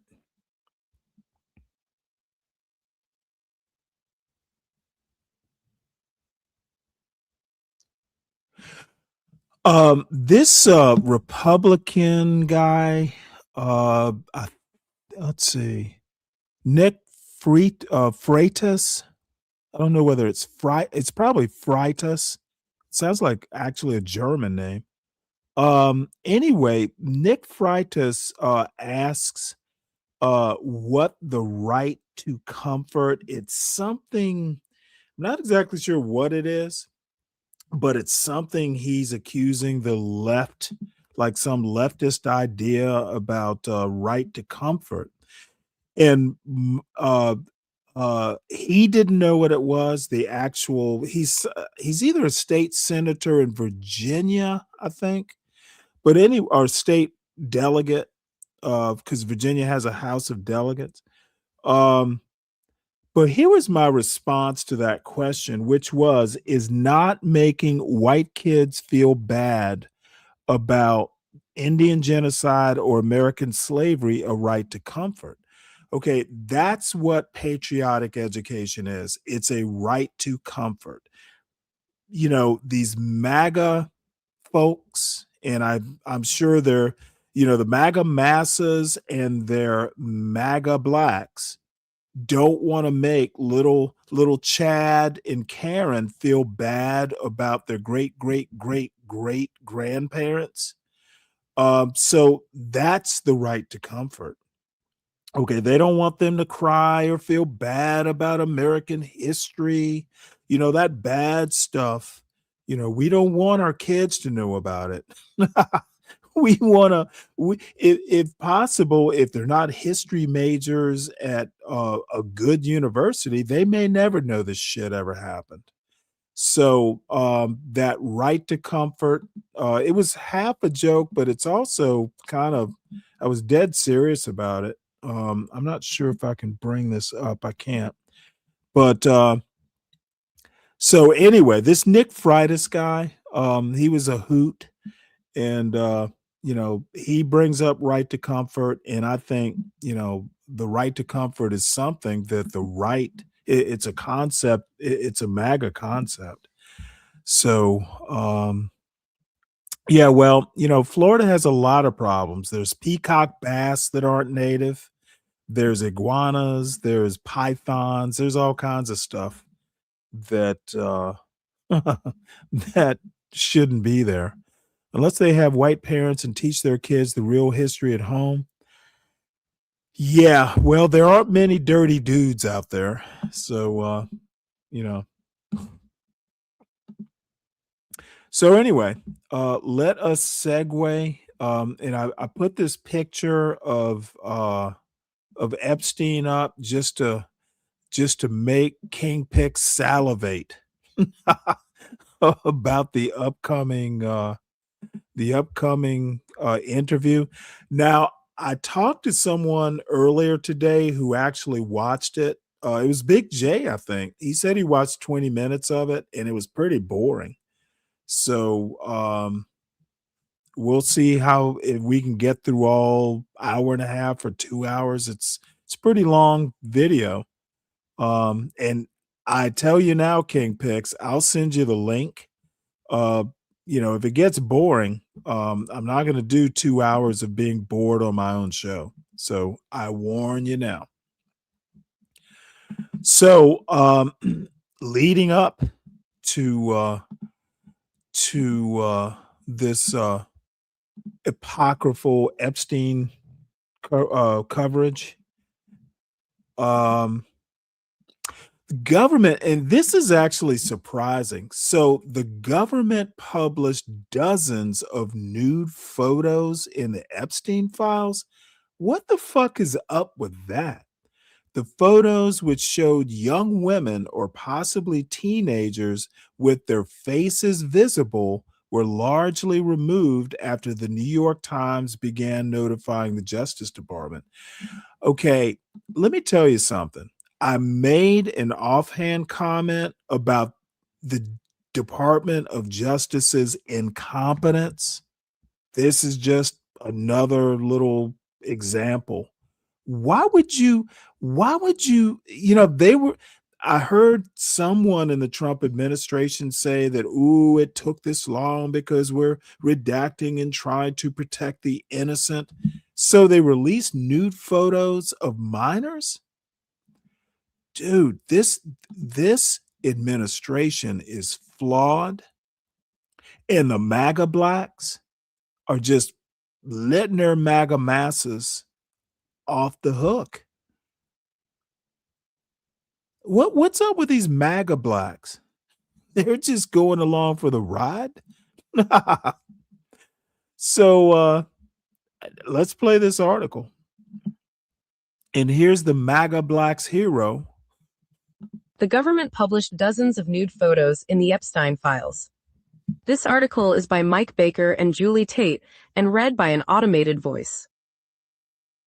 The Justice Department published dozens of unredacted nude images on its website showing young women or possibly teenagers whose photos were contained in files related to the wealthy sex offender Jeffrey Epstein. As part of its required disclosure of the Epstein files, the federal government was tasked with redacting both sexually explicit imagery and information that could be used to identify victims. But in the process of reviewing more than 3 million pages uploaded to the Justice Department's website on Friday, the New York Times came across nearly 40 unredacted images that appeared to be part of a personal photo collection, showing both nude bodies and the faces of the people portrayed. The people in the photos appeared to be young, although it was unclear whether they were minors. Some of the images seemed to show Mr. Epstein's private island, including a beach. Others were taken in bedrooms and other private spaces. The release of these explicit photos comes after government lawyers have scrambled for weeks to meet the requirements of the Epstein Files Transparency Act, which set a December 2025 deadline for releasing all of the files. The Times notified the Justice Department on Saturday of nude images that journalists had encountered and flagged more of them on Sunday. A spokeswoman said that the department was working around the clock to address any victim concerns, additional redactions of personally identifiable information, as well as any files that require further redactions under the Act, to include images of a sexual nature. Once proper redactions have been made, any responsive documents will repopulate online, the spokeswoman said. Officials have largely removed or redacted the images that the Times flagged for them. The images appeared to show at least 7 different people, although the Times did not seek to identify them. Annie Farmer, who has testified in court about how she was groomed and abused as a teenager by Mr. Epstein and his partner, Ghislaine Maxwell, said the news of such imagery being public was extremely disturbing. She said it left her feeling naive and thinking that the government would follow the law in protecting the victims. It's hard to imagine a more egregious way of not protecting victims than having full nude images of them available for the world to download, Ms. Farmer said on Sunday. Other victims have expressed outrage that their names and other identifying information have been found in the files. Brittany Henderson, a lawyer for one woman who was identified in the files even though she had not previously been linked publicly to Mr. Epstein, called the redaction failures abhorrent. "We are frankly shocked by the level of carelessness that the department has shown towards these women," she said. The Justice Department was supposed to release all of the Epstein files by December 19th, but missed the deadline. Friday's release included not only millions of documents, but also 2,000 videos and 180,000 images, and the Justice Department said a team of more than 500 lawyers and reviewers had worked on the publication process. The redactions at times appear haphazard and contradictory, with some files shielding someone's name and a duplicate file elsewhere making the name public. One email described an Epstein victim list, but then left dozens of subsequent names exposed, except for one that was redacted. Some victims are angry that their information was disclosed, while powerful people's names were shielded. In one case, records showed a text exchange between the former Trump advisor Stephen K. Bannon and Mr. Epstein that referenced a news article about President Trump. An associated image of Mr. Trump appeared in the Justice Department files with a redaction box over his face. Last year, the Trump administration teased the release of investigative files but then backtracked. Democrats and a few Republicans then led an effort to pass a law requiring the files to be made public. Carol Rosenberg, Nicholas Confessor, Matthew Goldstein, and Devlin Barrett contributed reporting. Devlin Barrett? Let's see. Give me 1 second here. Saving a news story for tomorrow.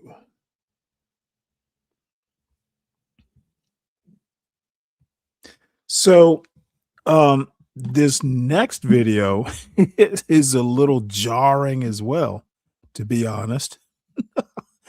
This is just a clip from C-SPAN that popped up on my phone. You know what? I have all these news alerts. So this is Brian Liu is a pretty he's got lots of gravitas. I'll put it that way. And I think he's a veteran, by the way. So why are Republicans so interested in Bill and Hillary Clinton? It's because they're trying to distract from the fact that Donald Trump is in the Epstein files thousands and thousands of times. In those files, there's highly disturbing allegations of Donald Trump raping children, of Donald Trump threatening to kill children. So I encourage your press to go look at these allegations. And I'm highly disturbed that Deputy Attorney General Todd Blanche just got the law wrong. Yesterday, he said essentially that it is not a crime to party with Jeffrey Epstein. Well, that's actually not correct. If Jeffrey Epstein was human trafficking minors for these sex parties, and you show up and patronize the establishment at that party, yes, you're guilty, because patronizing is part of the law, the federal sex trafficking law. So Deputy General Todd Blanche just got that wrong, which maybe explains why they aren't investigating all these folks, including Donald Trump. He needs to read the law and investigate these people. He also needs to resign, not only for not knowing the law, but a massive, not only screw up, but the biggest privacy violation in history. They release a lot of pictures of minors unredacted, just violated the privacy of these girls. It is uncalled for what they did. The one thing that they could not do under this law was to invade the privacy of these women now, who were girls at the time, who were victims of sex trafficking. Also, he met with Ghislaine Maxwell, moved her to a minimum security prison, and then got a puppy for her. So for all those reasons, he's just got to leave the Department of Justice. Wow. Wait, they bought her a puppy? Wait, can you have a puppy in jail? Is that possible? How does that work? Okay, somebody maybe I honestly don't know what to say to that. So I just had no clue that Club Fed included puppy privileges. Hey, what's up, Queen? Oh, your daughter's a history teacher? Good for you, Dirty. Interesting. No, I did not. I, what are they eating the dogs or abusing the dogs? No, I have not heard that, Sin. Please do now. I love dogs. I wish I could get one now, but I just don't have the capability to, take the proper care because every now and again I'm out of town. So if it's something that will put a ripple in my chi, don't share the link. I don't want to hear about puppy killers in Club Fed. Let's see, what else do we have here? I was gonna look up Brian Liu right quick. The House of Representatives guy. He's a lawyer, if I remember. Let's see here.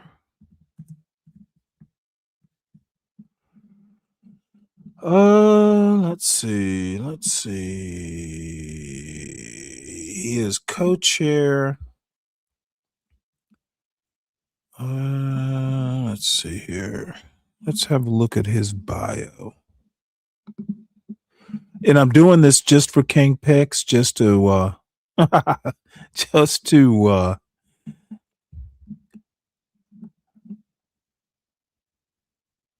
see, background. I'm pretty sure he's a lawyer because he was making mighty bold claims.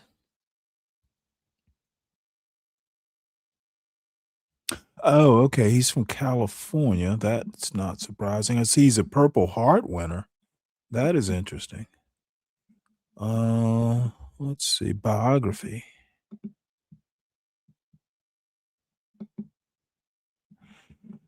Let's see.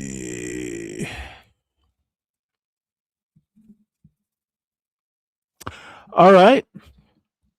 Well, looking for a better life and opportunity, Ted and his family immigrated to the United States when he was 3 years old, settling in Cleveland, Ohio. Ted's parents sold gifts and jewelry at flea markets to make ends meet. They were eventually able to operate 6 gift stores where Ted and his younger brother worked as teenagers. With the support of hardworking parents in a country that provided limitless opportunity, Ted would go on to attend Stanford for his undergraduate degrees in computer science and political science, and then Georgetown University, where he received his law degree magna cum laude after serving as editor-in-chief of the Law Review. Oh boy. Recognizing the great opportunities America had given to his family, Ted wanted to serve his country. To preserve the American dream, he joined the United States Air Force, where he served in the JAG Corps. After serving on active duty for 4 years, Ted joined the Air Force Reserve before retiring from the Air Force in 2021. Ted received numerous medals for his outstanding military service, including the Air Force Humanitarian Service Medal and multiple meritorious service medals. I can tell you right now, the meritorious service, I got a Navy achievement. If I remember, the meritorious service is something you get as a senior officer. That's some shit right there, the meritorious service medal. So magna cum laude. He's got better credentials than anybody in the Justice Department currently, probably. So that's something to be said. Let's see. I heard something about that on a show.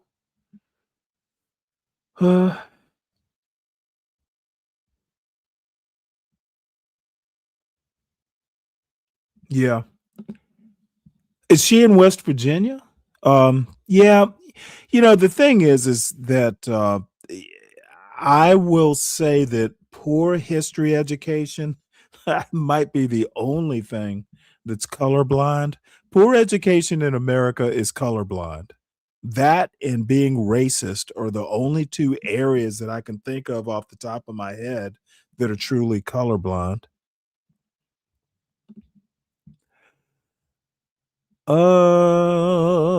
Non-combat meritorious service. Yeah, well, they have a Navy version. They have, all the services have a version of the meritorious service medal.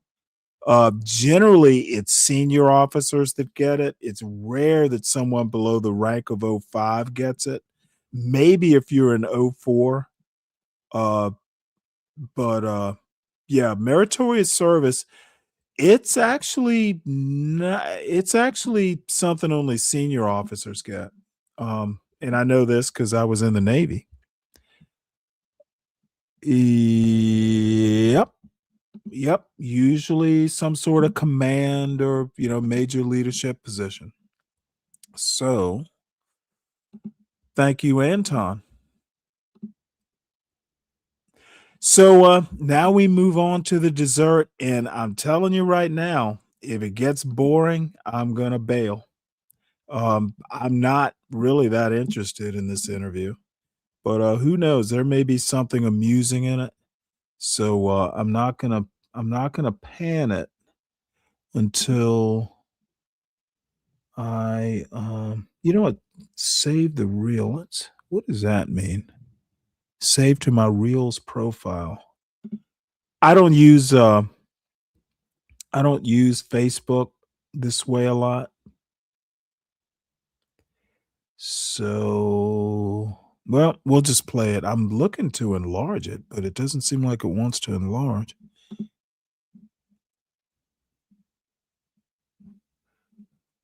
All right. So now I have to, there's a sound up there.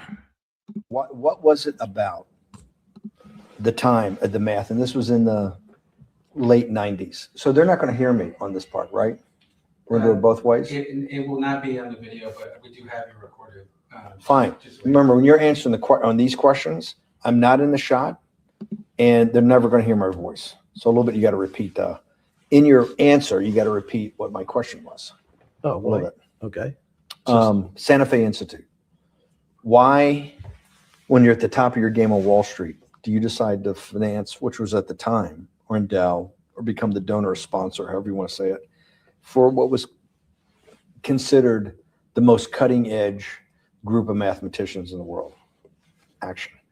So Santa Fe Institute in the late 80s, early 90s, I was interested, I was on the board of Rockefeller.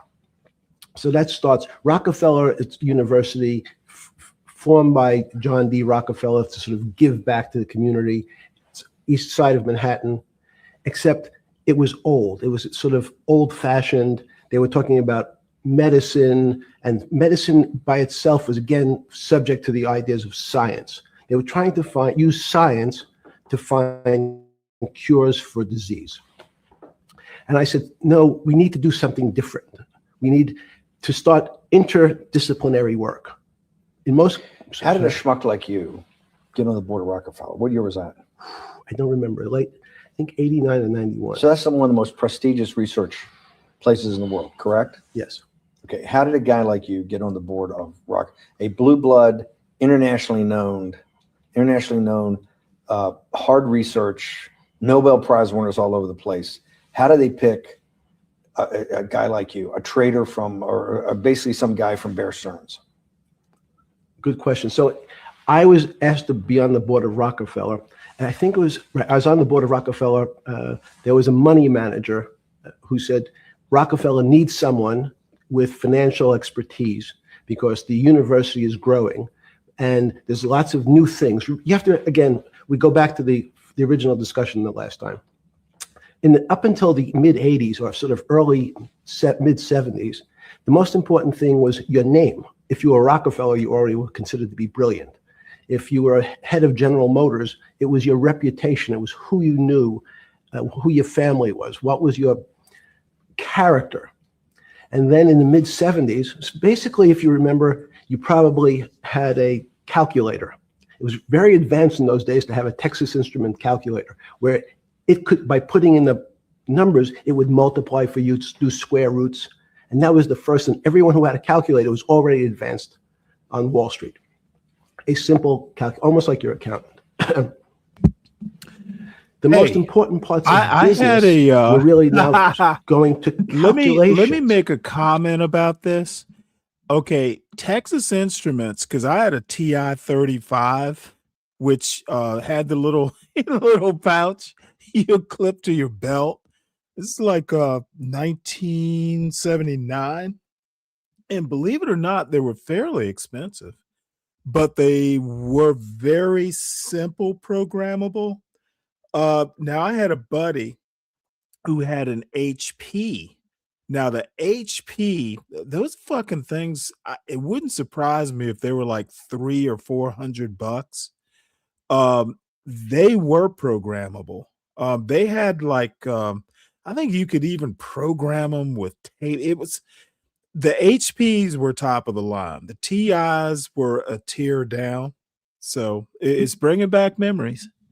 And there were other, I think TI 35 was pretty good. There was probably a Texas Instruments that was actually a step up from that. But, you know, I think I paid for it myself.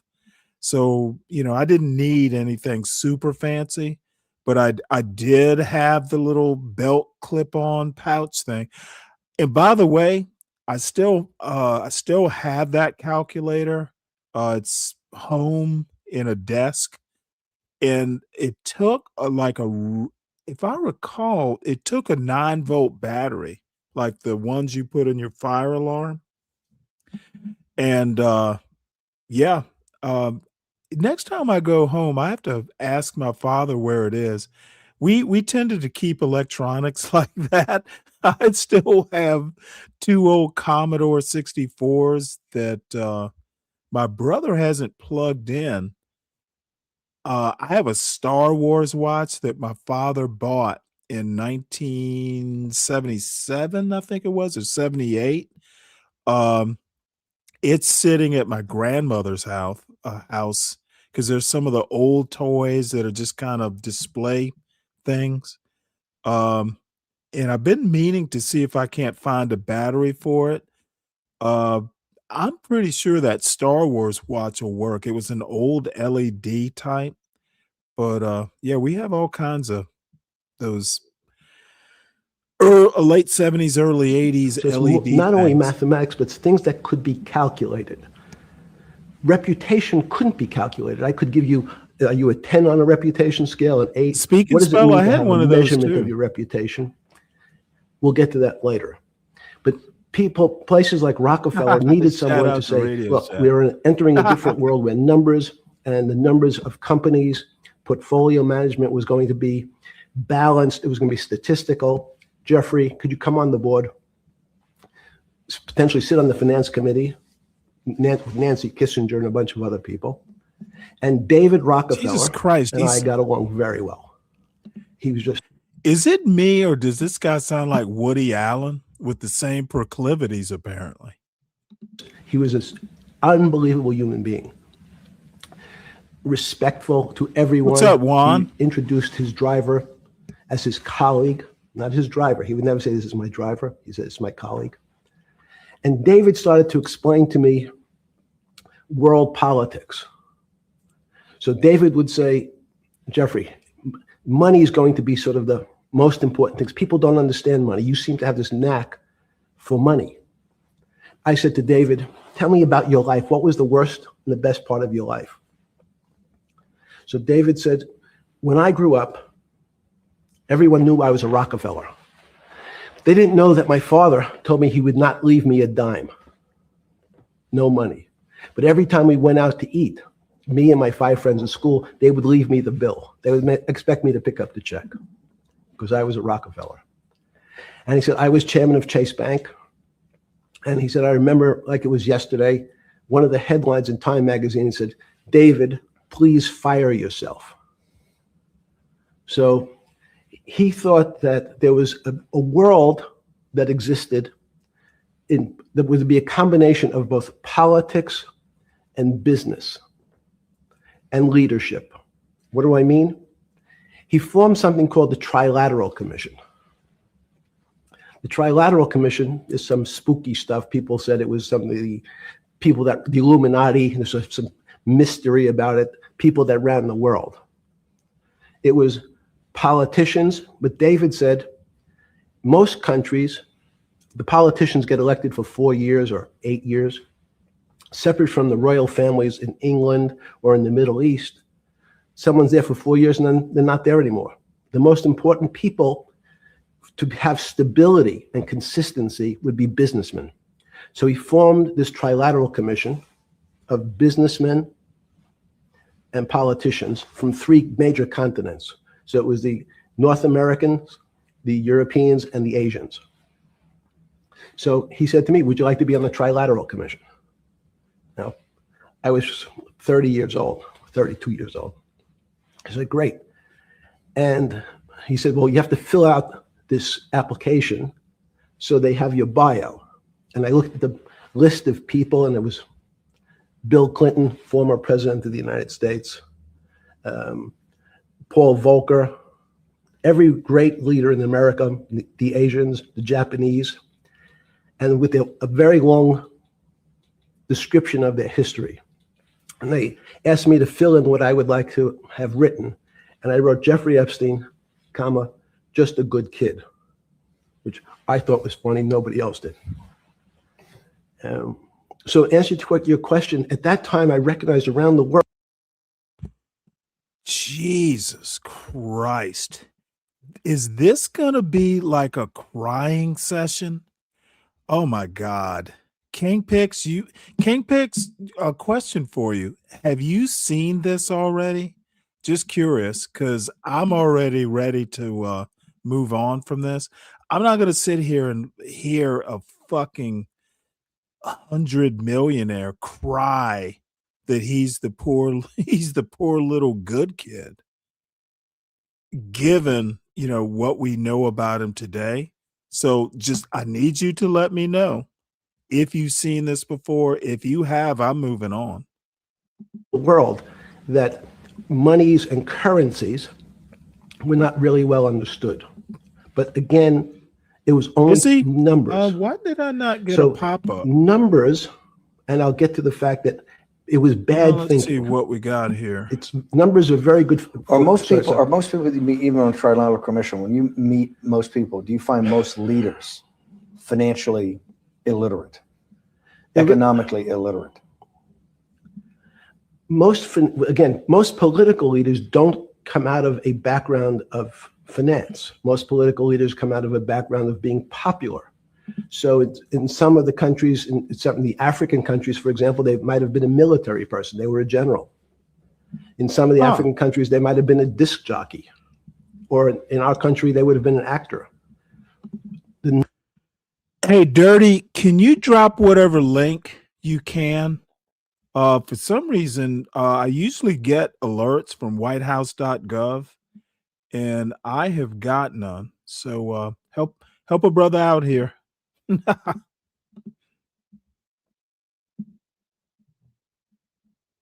Oh, yeah, but even the press conferences usually come up. Let me have a look at whitehouse.gov right quick.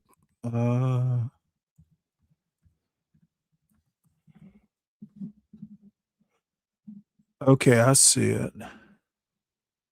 Yeah, okay.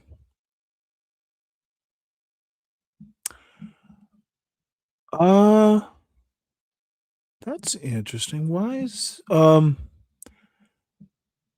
I see one from February 2nd.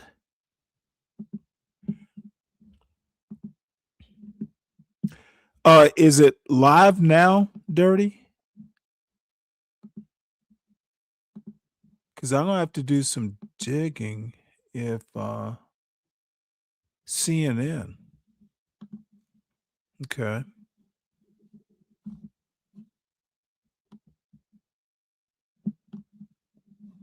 Because I'm looking at the White House feed. They're not showing anything live. Is Trump wearing a blue tie dirty? Does it look like this? Okay. Well, this must be a surprise appearance. Let's see if I can find it. Let's just go to CNN.com.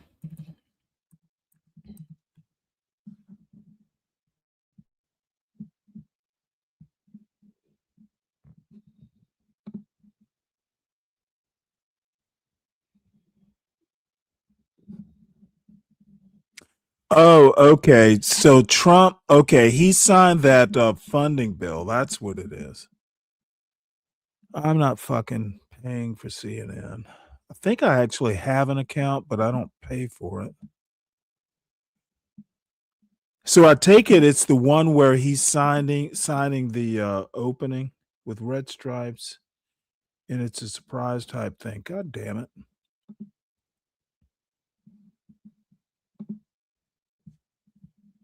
Okay, live.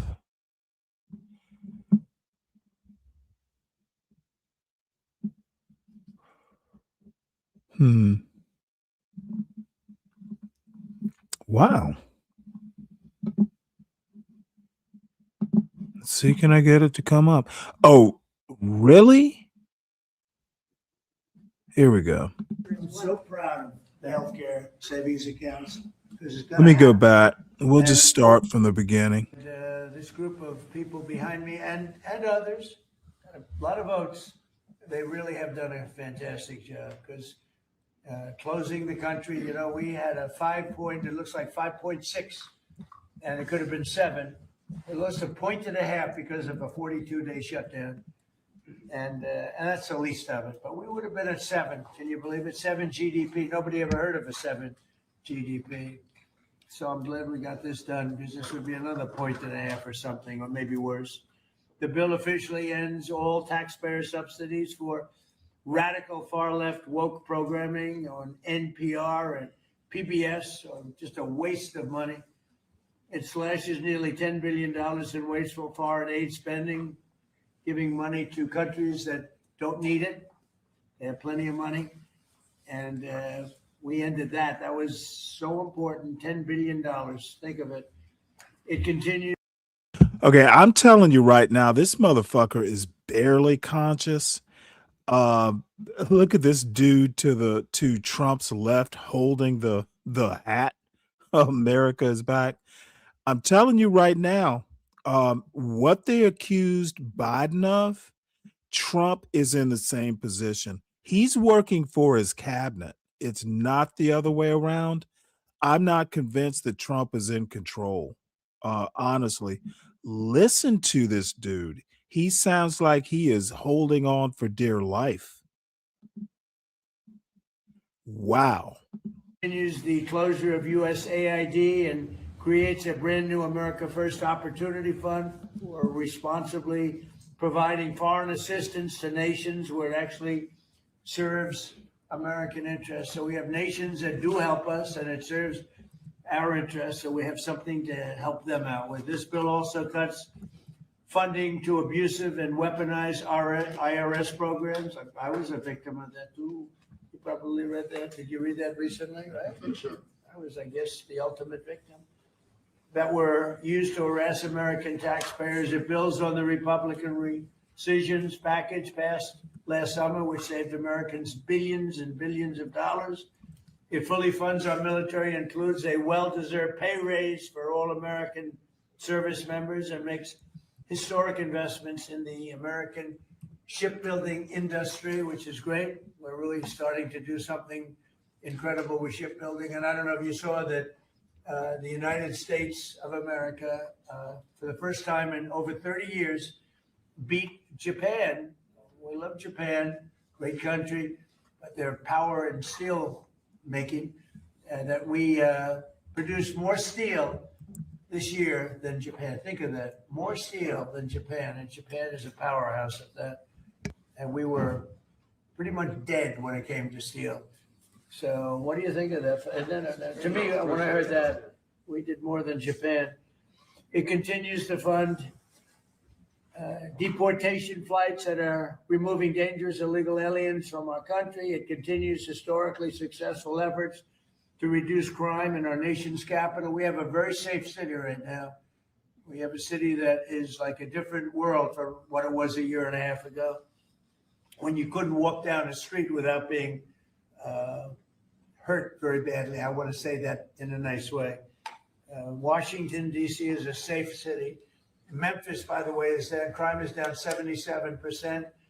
And in New Orleans, I don't know if you heard these numbers, but in New Orleans, we started 4 weeks ago, max. And crime is down 68%. It's going to be down to practically nothing within the next month. Pretty amazing. But it all helped cut the number of murders in D.C. by 80%. And we have numbers coming up, newer numbers. We're down 97% in murders. It's a horrible thing to even be talking about, murders in D.C. But a lot of people were being killed in Washington, D.C., if you can believe it. And now we have a very safe, Oh, by the way, there was a murder in D.C. That I read about and probably should have talked about. It's not perfect in D.C. Crime was going down anyway, but this is what MAGA does. It takes credit for shit that was happening in the first place. Same thing Trump did when when he took over over Hillary. Obama actually had the economy under control. So that first 2 years where it was the best economy, dude, he was handed a baton. He didn't do shit himself. And that's what these MAGA nuts don't understand. And they're not very good at understanding that, America is a continuum. Even if the pendulum goes left or right, they don't understand teamwork. It's because they're white supremacists. Even the black people, the MAGA blacks are they are the footmen for white supremacy. There's one motherfucker in the Trump cabinet who is black, and he's the housing and urban development secretary. Has he ever been on TV?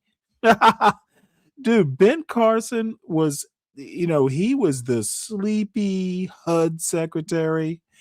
They just park these MAGA blacks in non-essential cabinet level jobs. They're placeholders. Yeah, we got a black. We got a black. I don't know if there's any such thing as crime-free, but pretty close in January compared to 12 months ago. So we have close to 95% down crime in Washington, D.C. It allows all of you people to walk to the White House instead of getting into yeah, Dirty, I and did getting hear on that. even as the Uber progresses, okay? And it continues funding for the Department of Homeland Security until later in the year. And finally, I am extremely pleased to announce that this bill includes a newly designated, movie star, Melania. Hey, Anton, next Trump rally, let's go. We're number 3. We're number 3. Do you know how small a country Japan is? We're number 3 in steel production, motherfucker. And Japan is it U.S. steel? Not impressed. Melania Trump Foster Youth to Independence Initiative. So she really loves the children, and she's had a tremendous success. So it's the #1 documentary in 19 years. Can you believe this? What do I get out of it? There's nothing out of it. Now I had a top model, now I have a top movie star. But we have a great first lady. She loves children. Now, see, that's what I fucking expect from this president. What do I get out of it? Jesus Christ, man. Ooh, the MAGA blacks. You get a bunch of MAGA blacks.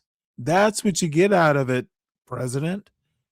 You get MAGA blacks who will they will pave your way with their bodies all the way to that horse-drawn carriage that's gilded. They will lay down so you can walk over their backs, and they will lift you into that gold carriage. You got MAGA blacks, mega bucks, MAGA blacks.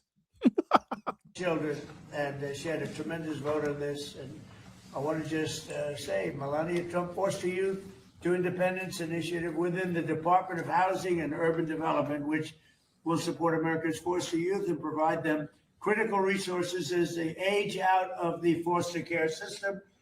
And the First Lady loves children, and she's been very much involved with children and helping them out and making them better. That's what she wants to do, wants to help them, and she wants to make them better. And she does a great job of it. She's respected.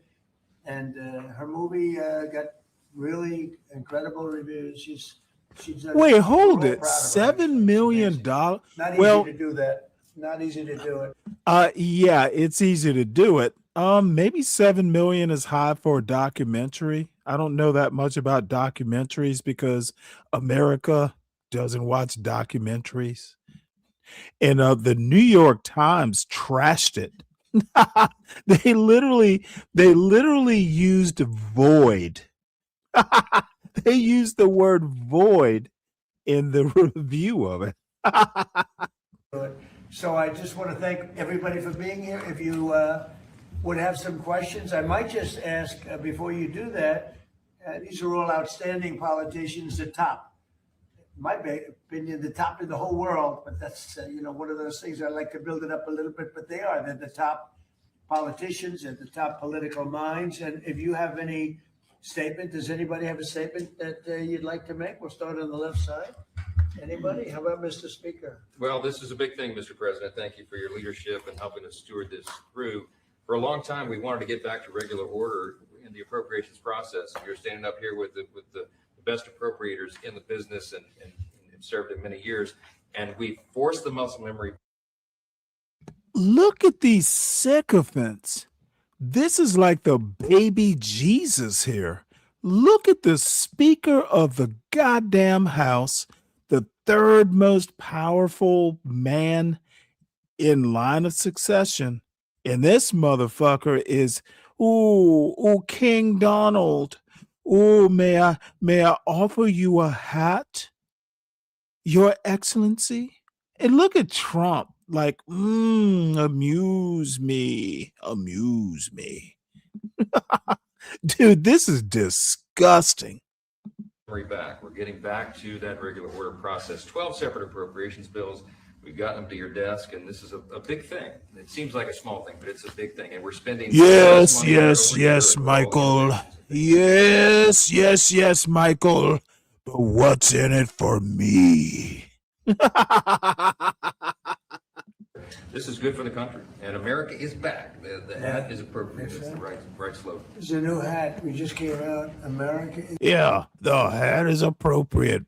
The hat is appropriate, Your Excellency. Okay. Do you think the next job after being Speaker of the House is gonna be White House court jester? The hat is appropriate, Your Excellency. Yes, Michael. Who's next? Is back. Look, CNN's thrilled. Look at her. She's never smiles. I never see her smile. Someday I'll see her smile. Mr. President, did I mention that there's significant health care reform in this bill? PBM reform, something that you have been working on, and we appreciate and applaud your efforts. Bringing drug prices down for citizens here in America. Yes, Mr. President, you have done all the work, Mr. President. You have been behind that resolute desk 24 hours a day, writing bill after bill after bill. Dude, this obsequiousness. Jesus. Oh my God. Where are the MAGA blacks? Are the MAGA blacks out in front of the White House taking care of the horses and the fucking stagecoaches? Dude, this is an embarrassment. Where are the blacks? Well, they're out back brushing down the horses and making sure the horses are fed for the long journey back to the plantations out in old Virginia. America. Not only that, but we extended telehealth, and also we are addressing maternal mortality in this bill.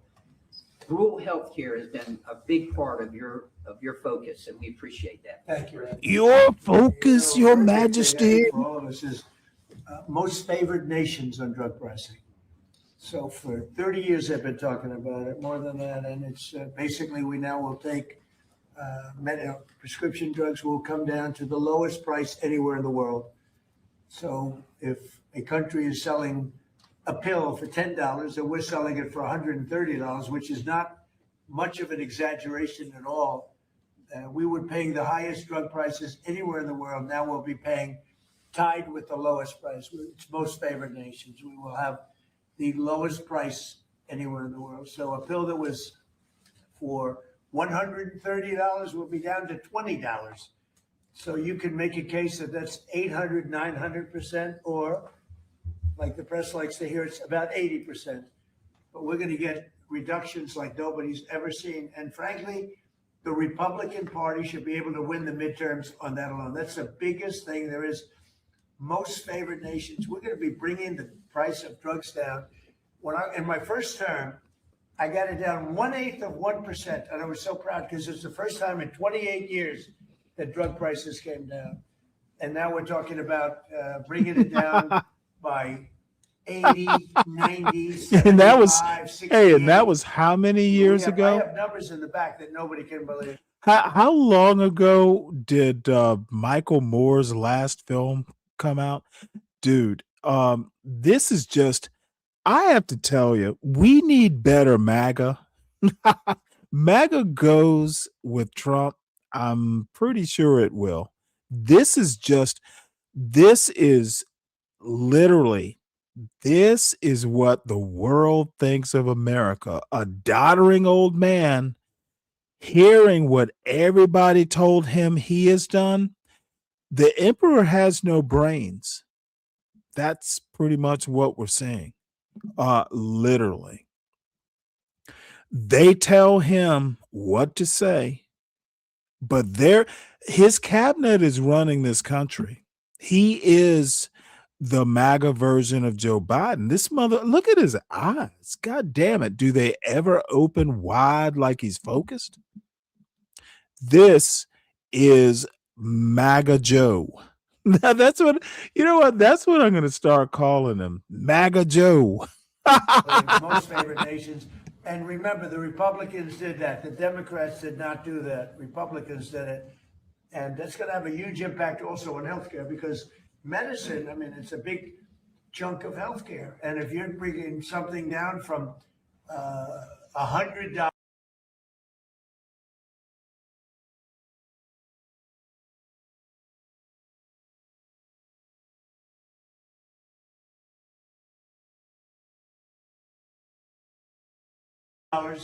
down to $20, $18, because we were subsidizing the entire world. And frankly, I had to get the countries to go along with it, and I had to threaten tariffs against them if they didn't approve. And the healthcare companies, who weren't easy either, but they said it doesn't matter because they'll never get the countries, because they didn't really want to do it. And I got the countries. I got every one of them. And really, people can't even believe it. But for the people standing behind me, if you use that alone, you should win. We should win the elections coming up. Anybody else? How about on this side? You mentioned the IRS, Mr. President.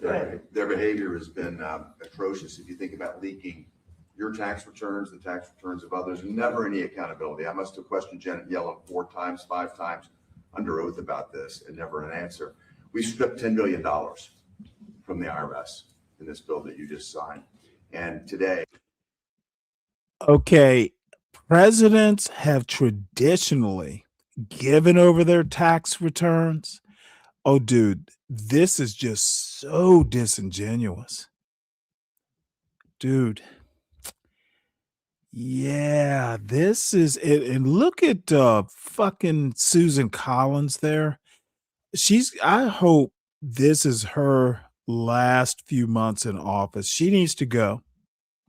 Today, I launched an investigation with my staff on all of these contractors that are associated with the ones that allowed your information to be put out. These contractors that hire activists to come in and do their work.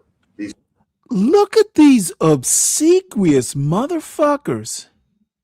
Trump is the head WMIC. He's the head white man in charge. Look at him. Lack of vigor, but I'm the HWMIC. These corporations here in America that bring activists in to do their work, that's going to come to an end. They did leak my tax returns. It was terrible. The good news is I paid a hell of a lot of tax. I paid tens of millions of dollars. I said, Yeah, I paid tens of millions of dollars and just a little bit to my whore. Dude, this motherfucker in the MAGA blacks. Well, most of the MAGA blacks didn't even vote, I gather. But they lose them some Trump anyway. They feed oats to his horses so they can pull Trump's golden carriage. I said, where are my accountants? I want to talk to my accountant. But they did. They leaked my tax return. They didn't do it in a nice way. They tried to get something out of it. No, they're bad people. Accountability is coming, though. You think about the phone companies that leaked our telephone records, several of us here. Right. Verizon leaked my telephone records. You think about what's happened across the country. This is going to come to an end. And we should have voter ID, by the way. We should have a lot of the things that I think everybody wants to see. Who would not want voter ID? Only somebody that wants to cheat. Think of it. We don't have voter ID. And the Democrats don't want it. And the reason they don't want it is because they want to cheat. Because there's no reason in the world. And I love that debate, Lindsay. I love saying, well, why don't you want voter ID? And you watch them say, I don't know. I just Make them vote. No, it's a terrible thing. So anyway, anybody else? Well, Mr. President, you said you wanted to make America safer and more prosperous, and we have done it. More prosperity means more money in people's pockets, and they notice that every time they go to fill up with gas, and they're going to know it when they get their tax returns that this year are going to be at least $1,000, if not more, greater than it's been in the past, and that's a result of the work that you've done with this whole group. And in terms of America being safer, a number of us were at the border 2 weeks ago. The border is secure. No one is coming across, not the 10,000 we saw every day with Joe Biden. And the American people still in overwhelming numbers, Republicans, Democrats, and independents all say illegal immigrant criminals need to be deported. And Mr. President, you're doing that. And no tax on tips. No tax on Social Security. No tax on More money in people's pockets. Think of it. And that was all the great big beautiful bill, as I call it, the great big beautiful bill. To me, that's what it is. And people are starting to realize it now. They're starting to see it. And a tax deduction on if you buy a car, if it's made in America, only if it's made in America. The rest we don't care about so much. But you buy a car, you get an interest deduction. You borrow money, you get an interest tax deduction. And that is, you take interest, you deduct it against your tax. So to me, that's unbelievable for the people, unbelievable for our car companies, which is jobs. Anybody else have it? Mr. President, the biggest part of this bill is our national security. Right. And thank you. The men and women who serve this country are grateful to you. We give them a pay raise. We're building more ships, as you said, planes, missiles. We need to defend this country, and you're doing a great job in leading us in the right direction. Thank you very much. Katie, go ahead. You were going to say something? Yeah, no, Mr. President, this is just unprecedented leadership. The fact that you got everyone to come together and actually get these bills across the finish line, you heard it from the speaker that hasn't happened in a long time. So 96% of the government being funded, your priorities put in place, Mr. President, so that we can make the country safer, we can make it more prosperous. And not only can we make America great again, but we can tell people now America is back. Yeah, it's a great, we'll never forget MAGA, and we're all with MAGA, but I thought this was very appropriate, right? Love it. Right? Love it. Says everything. Cindy Hyde, come on, say something. Well, there's a little hospital in here, a rural hospital in Maple, Mississippi, Right. called Franklin County Hospital. It would have closed the end of this month without this bill. Thank you from everybody in Mississippi, especially Franklin County. And we've covered the rural very well. Nobody ever thought it was possible because we had a lot of opposition from the Democrats, as you know, but nobody thought it was possible. That's great. How about it? Anybody back there? Tom? Best budget for Native Americans ever, Mr. President. Thank you. Appreciate that help. So we'll sign it, then if you would have some questions, or anybody up here? Let me just piggyback. This rural America is taken care of in this bill. And let me, as Cindy says, so thank you for all America, but especially rural America. Thank you. Thank you, everybody.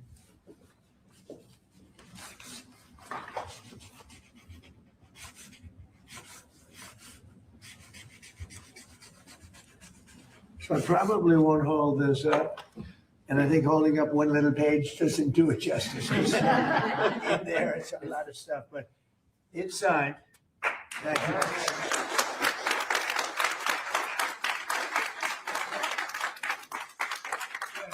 Thank you. On Iran, are the negotiations still happening this week? Yeah. Where will they be? And what do you need to hear from They're Iran? all over, but they are negotiating. They'd like to do something, and we'll see if something is going to be done. They had a chance to do something a while ago, and it didn't work out, and we did Midnight Hammer. I don't think they want that happening again, but they would like to negotiate. We are negotiating with them right now, yes. Where will the meeting be? It seems like I can't tell you that. Mr. President, what There exactly- really is more than one meeting. Yeah, please. Mr. President, how was your meeting with Gustavo Petro earlier today? And did you come to any agreement on counter-narcotic efforts? Yeah, we did. We worked on it, and we got along very well. He and I weren't exactly the best of friends, but I wasn't insulted because I never met him. I didn't know him at all. And we got along very well, and we're working on that. We're working on some other things too, including sanctions.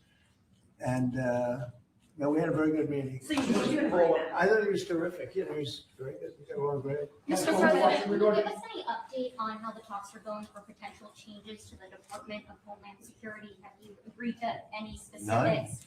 Well, we have a secure border. In fact, we have 9 months now where nobody has come into our country illegally. Now, I don't know if I can believe that because, you know, you go from 25 million people to nobody, but the Democrats do that. You know, they're leaning left, the people that do that report. And for 9 months, they have said nobody has come into it. It is a strong, great border. We do have people coming into our country, but they're all coming in legally.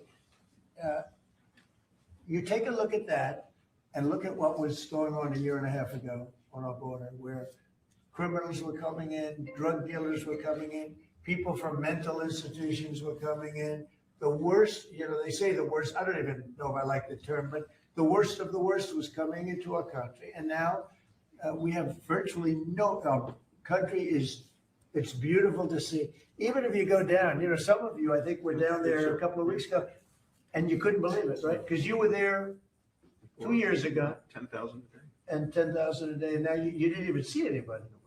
Nobody comes up with saving lives because nobody comes up. They have to come through the jungles, and they're dying of all sorts of problems, including murder. And we have nobody coming in, and we're getting people out. That we have 11,888 murderers who came into our country. We're getting them out. We're getting them out fast. And the only place where there's a little bit of a problem, and I will tell you this. Minnesota, their crime because of us, because we've taken out thousands of criminals, their crime is down, not because of anybody else, it's because of us. Their crime is down. But all over the country, wherever we're involved, we're getting criminals out of our country. And the crime rate now is the lowest it's been since 1900. That's 125 years. And that's despite the fact with an open border stupid policy, 25 million people, in my opinion, came into our country. And many of those people should not have been allowed to come into our country. On Ukraine, Mr. President, yesterday you were talking about how Vladimir Putin had agreed to a pause during the cold weather. Overnight, those attacks have started up again.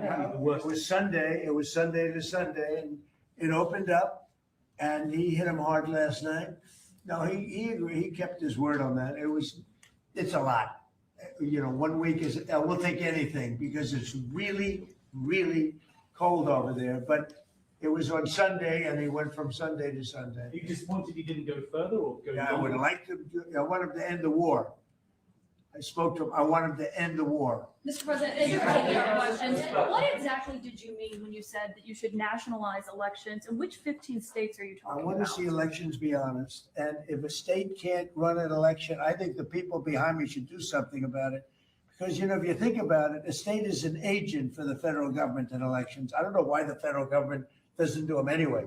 But when you see some of these states about how horribly they run their elections, what a disgrace it is, I think the federal government, when you see crooked elections, and we had plenty of them, and by the way, we had them last time, but go to 2020 and look at the facts that are coming out. Rigged, crooked elections. If we have areas, take a look at Detroit, take a look at Pennsylvania, take a look at Philadelphia. You go take a look at Atlanta, look at some of the places that horrible corruption on elections. And the federal government should not allow that. The federal government should get involved. These are agents of the federal government to count the votes. If they can't count the votes legally and honestly, then somebody else should take But the over. Constitution says it should be states that Go administer ahead. elections, Mr. Yeah, President. That's what the you know what? Constitution says. They can administer the election, but they have to do it honestly. Are you open to negotiating on warrants when it comes to ICE? This is an ask from Senator Schumer. Requiring search warrants for ICE and immigration officials. I haven't even done it. I'm not thinking about search warrants. Yeah, Lindsey Graham is going to answer. No, it makes no sense. If we have to get a search warrant to get 15 million people out, Schumer's telling me he doesn't want them out. It's the most ridiculous idea. They do have some good ideas, I think. But I've got a better idea. It's your idea. In sanctuary cities. On immigration, I know what I'm talking about. I've got the scars to prove it. Y'all are playing like Biden didn't exist. Y'all won't tell the American people about Lincoln Riley. It's a one-sided debate. For 4 years, our border was obliterated. They let them come in by the tens of millions, and they want to go back that way. We're not going. So, Mr. President, stick to your guns. If you got reforms that make ICE better, more professional, talk to me. But you should embrace what I'm suggesting. As long as 12 states have sanctuary policy, they'll keep coming. Unfortunately, you won't be president forever. These magnets of illegal immigration have to go. There is no upside to sanctuary city unless you're a complete radical nut job. The cops hate it, fraud around sanctuary cities, and you're going to get more illegal immigration. We'll have a debate. I've been trying to solve this problem, but what the Democrats are doing is they're not getting to the underlying problem. It's not Stephen Miller. It's not Chris Nome. It's not me. It's not you. It's policies that have been on the books that don't work. So if you want to debate on how to solve this problem, show up next week. I'm going to take President Trump's idea that it's time to end the insane policy of sanctuary cities. We're going to take it to the floor and we're going to vote. I'm going to try not to get struck. So let me think about this. I think it'll just suffice to say, it does not surprise me that Senator Lindsey Graham is a little bit theatrical today. Now, his proximity to the Resolute desk. Now, he is today's court jester. So look at all these people looking at him. Hey, theatrical is the word we will use. And I would actually go a little bit farther, but I want to be. I don't want to be struck. And people in November are going to get to see who they trust to keep the border secure. Schumer or Trump? I'm with Trump. Mr. President. And by the way, I hope you're going to press that very hard. And the other thing, we are not, well, we are with, Hey. I think everybody's with you. Hey, It's a all I have to sanctuary say is we all know that Senator Graham is going to press something hard. So, again, I don't want to go too far with this, but we know what he's going to press hard after hours. criminals, that's who it is. They could make our lives so much easier. All they have to do is hand over their criminals, hand over people that came into our country illegally that are murderers, that came out of jails, that came out of mental institutions, that are drug Hey, dealers. Queen. I can't. Hey, Queen. His friends call him Lindy. Can't believe in Minnesota that they He is the Lindy Hop. want to have murderers walking all over the streets. I just don't believe it. Maybe somebody says it's good politics. I don't think it's good politics. I think it's really bad. The other thing we can't lose sight of is you probably have in Minnesota, and it's worse in some places like California, $19 billion in fraud. And we're going to find out, we're very deep into that investigation, but we're not going to forget that. A lot of people think that a lot of this nonsense that's going on is to try and, hide what's going on with respect to the fraud. They have at least $19 billion. You're hearing 9. Now I'm hearing it's 19 and it's probably much more. So it's they talk about incompetence. I think it's not incompetence. I think it's just pure fraud. These are dishonest people. They're bad people. I think they hate our country, and we're going to get to the bottom of it. But don't let this hide the fact that you have tremendous fraud. And, if we find the fraud in this country, you'll have a balanced budget without even cutting anything. You'll literally have a balanced budget. Yeah, please. Mr. President, in Colombia, are you planning to work with President Petro to fight guerrilla groups and terrorist organizations in Venezuela? Well, they want me to do that, and we will. We're getting along very well in Venezuela with the leadership. Very, very well. We took in 50 million barrels of oil. It's right now heading to Houston. And we're getting along very well with them, but we're going to work with them, yes. A few months ago, you had in your office here Peter Mandelson, the British ambassador. You were shaking hands with him over a trade deal. He's today been forced to resign from the House of Lords, the upper house of the British Parliament, over his links to Jeffrey Epstein. Just wondered if you had any reaction to that, since obviously he was. I didn't know about it, but I really don't know too much about it. I know who he is. It's too bad. Speaking of Epstein, I will say this: a reporter named Wolf and Epstein conspired. This just came out yesterday in the millions of pages of documents. How crazy this is! Conspired against me in order to fight like hell to make sure I lose the election. That's the only thing that was mentioned about me. Now, about Democrats, some really bad stuff, but about me, that Wolf, whoever Wolf is, he wrote a couple of books, and Epstein conspired against me. Did you know that, Mr. Senator? I did know that. They conspired against me, so I I read lose it. the I didn't know election, it before or worse. before it was reported. So that takes care of Epstein as far as Trump is concerned. But you got a lot of Democrats out there that are very much involved with Epstein. Yeah. Good thing he's president, dude. Again, they're doing all kinds of things to distract, but Ted Lieu has spoken. Dude, this Epstein thing, it's gonna come back to it's not over. This president is mentioned a lot of times. There are allegations out there. This presidency is cooked. The only way Trump wins in this year, the midterms, is he's going to have to, and he's already trying to do it, he's going to have to get in there and force some shit. He's gonna have to basically jury rig the Republican states to run his way, and I'm not absolutely sure he can do it. Dude, he is prominent in these Epstein files. But I'll be honest with you, you gotta get back to running the country too. Did you Millions and millions every week. You know, when Epstein was alive, nobody cared about him. When he's dead, they care about him. But it's really a Democrat problem. It's not a Republican, it's a Democrat problem. The only problem Republicans have is that we have to get back to number one, running our country, and then number two, very importantly, letting the public know what a great job we're doing. We have the greatest economy in the history of the world. We have $18 trillion being spent.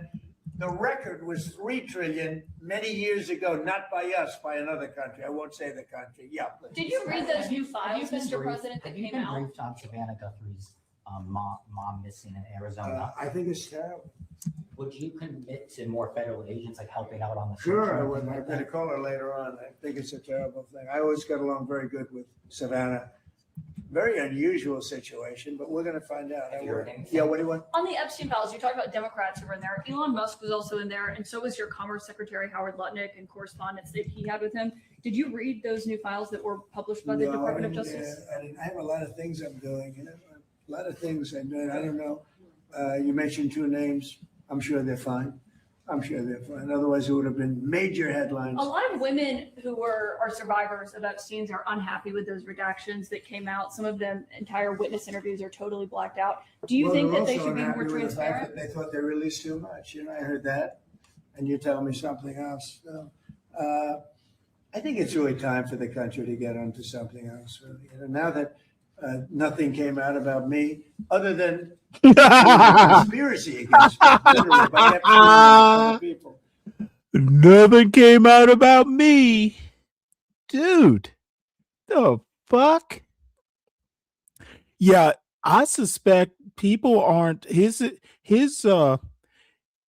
just there to do his cabinet's bidding. And I think Stephen Miller might actually be president right now. But I think it's time now for the country to maybe get onto something else. But what would you say to people who Like feel like they have healthcare justice, Mr. President? Something that people care about. Yeah, what did you say? Go What ahead, would you CNN. say to are the so survivors bad. who feel You like they haven't gotten You are the justice? worst reporter. No wonder CNN has no ratings because of people like you. You know, she's a young woman. I don't think I've ever seen you smile. I've known you for 10 years. I don't think I've ever seen a smile Well, on I'm your asking face. you about survivors. You know what? Yeah, here is our senile president asking a young woman to smile. I'm waiting for him to ask her to do a 360 like a YN would.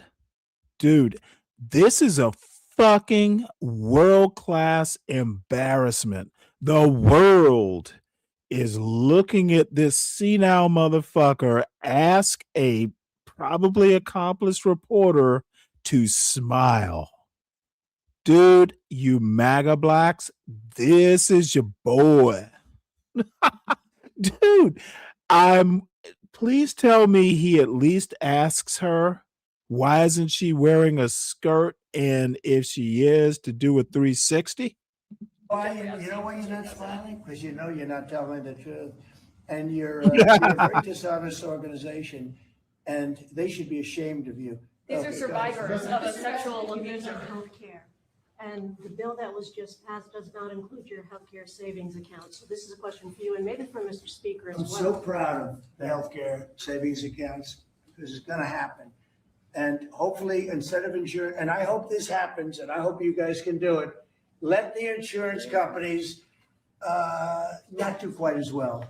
You know, they're going up 15, 16, 1700%. Think of it. The money should be paid directly to the people. You know, trillions of dollars goes out. The money should go to the people. They should buy their own healthcare. It can be in a healthcare, account, savings account, any account you want to make. The money should go to the people. The people should buy their own healthcare, and they're going to save a lot of money, and they're going to have much better healthcare. And it's very simple. The problem is the Democrats are owned by those insurance companies. They're owned lock, stock, and barrel. and the Democrats will never vote on it because the Republicans should get that through. And you know how you get it through? The filibuster. Get rid of the filibuster and start voting. Yes. Mr. President, today we heard that the Clintons set deposition dates to testify before the House Oversight Committee. Any reaction to that related to asking? I think it's a shame, to be honest. I always liked him. Her, yeah. Yeah, I'm sorry, I missed that.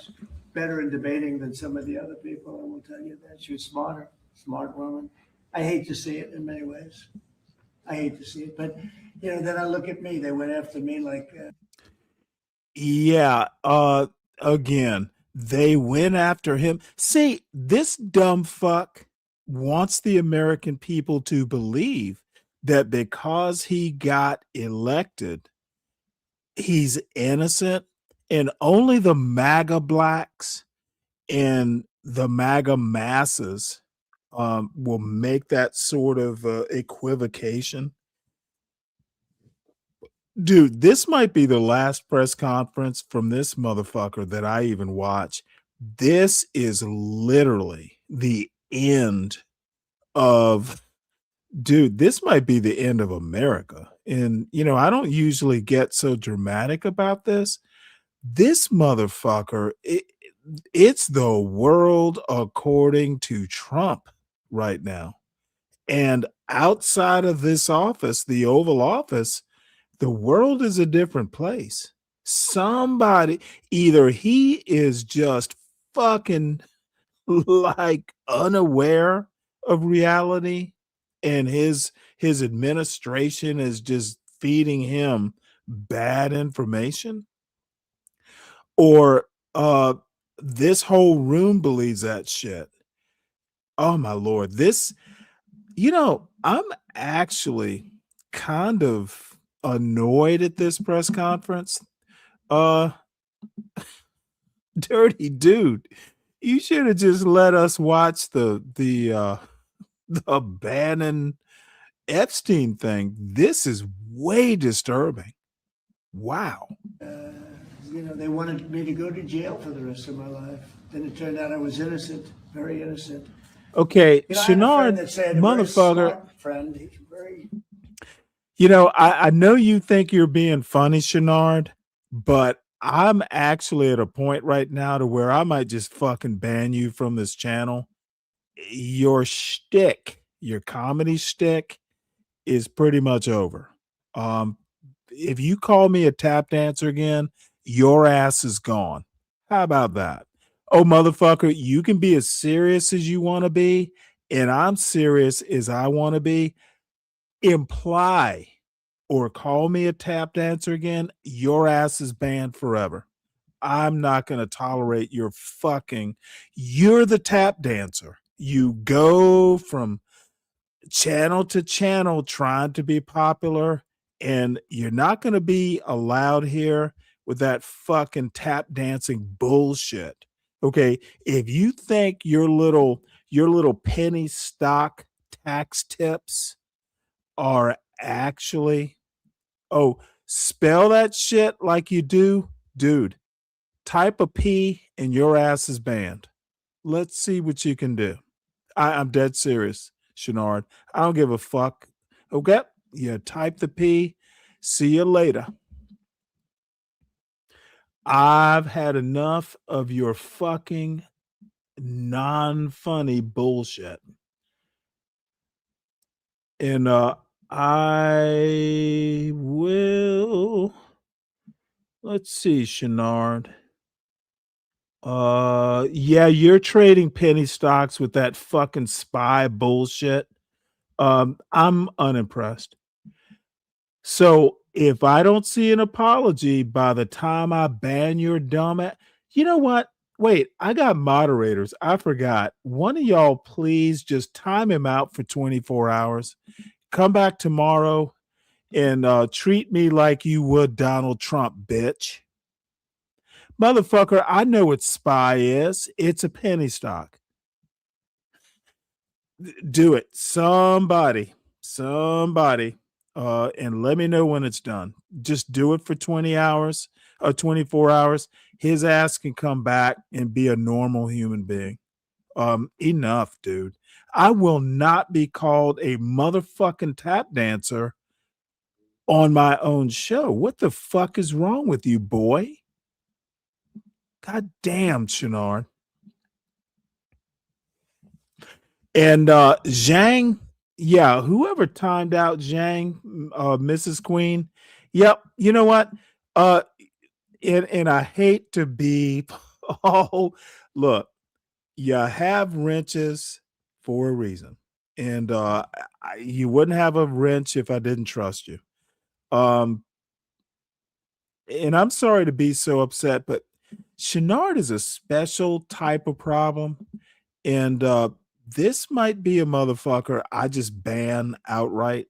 I'll have to think about it.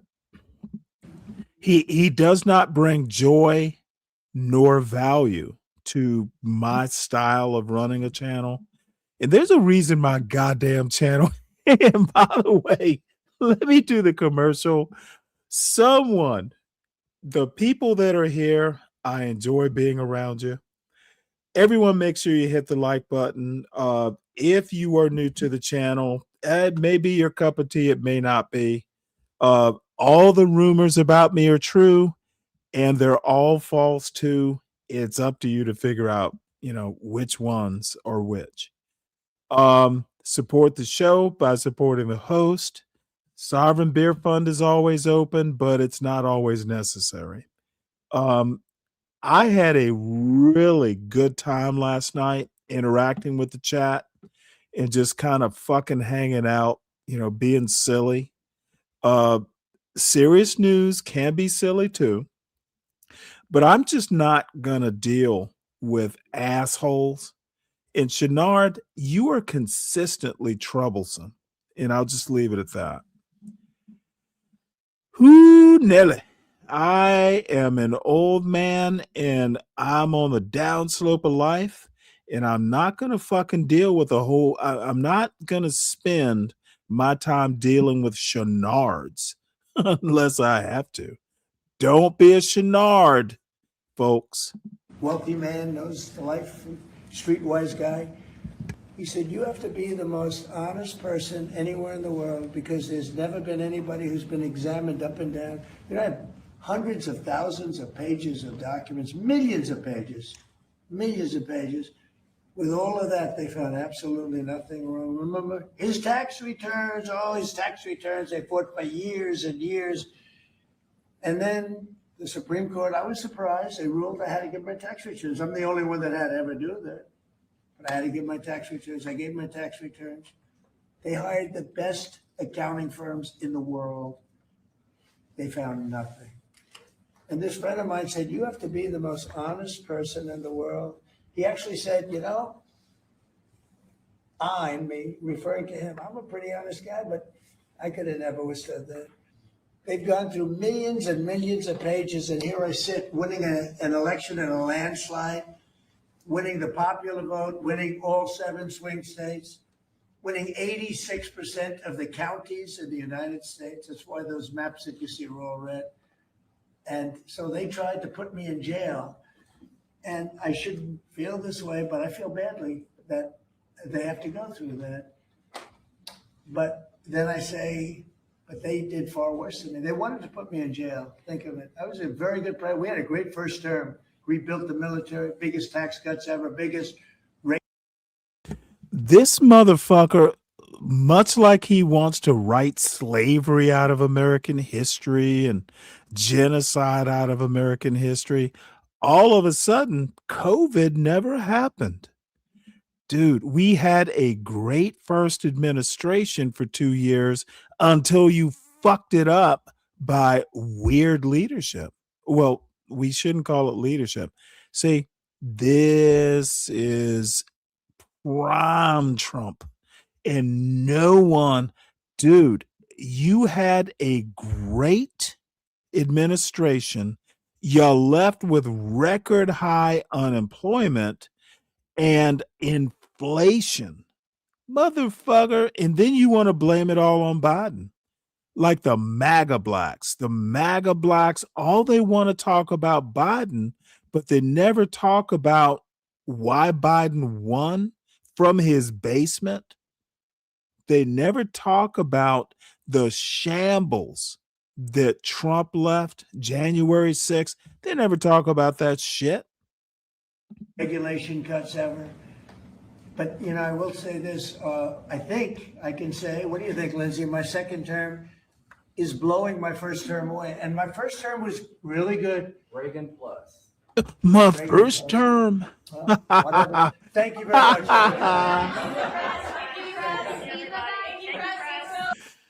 Dude, his first term was so bad, even Shucky Ducky died.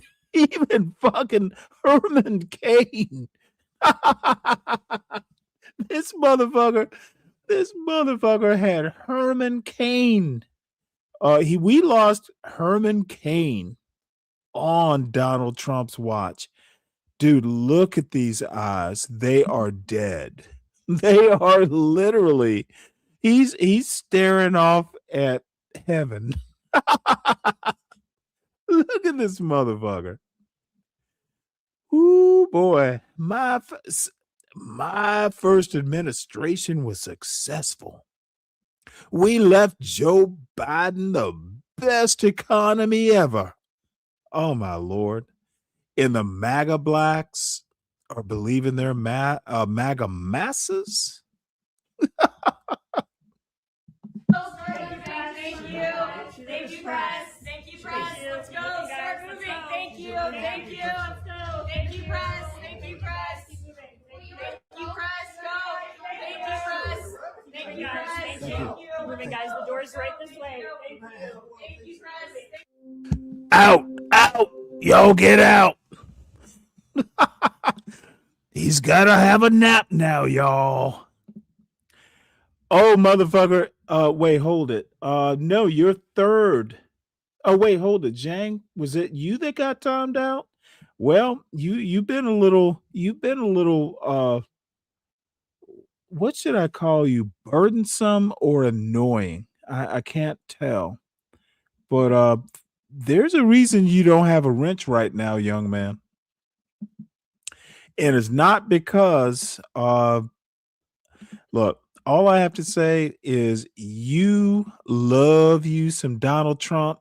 Start treating this channel like the Trump administration. What's in it for me? What's in it for me, folks? It's all about me now.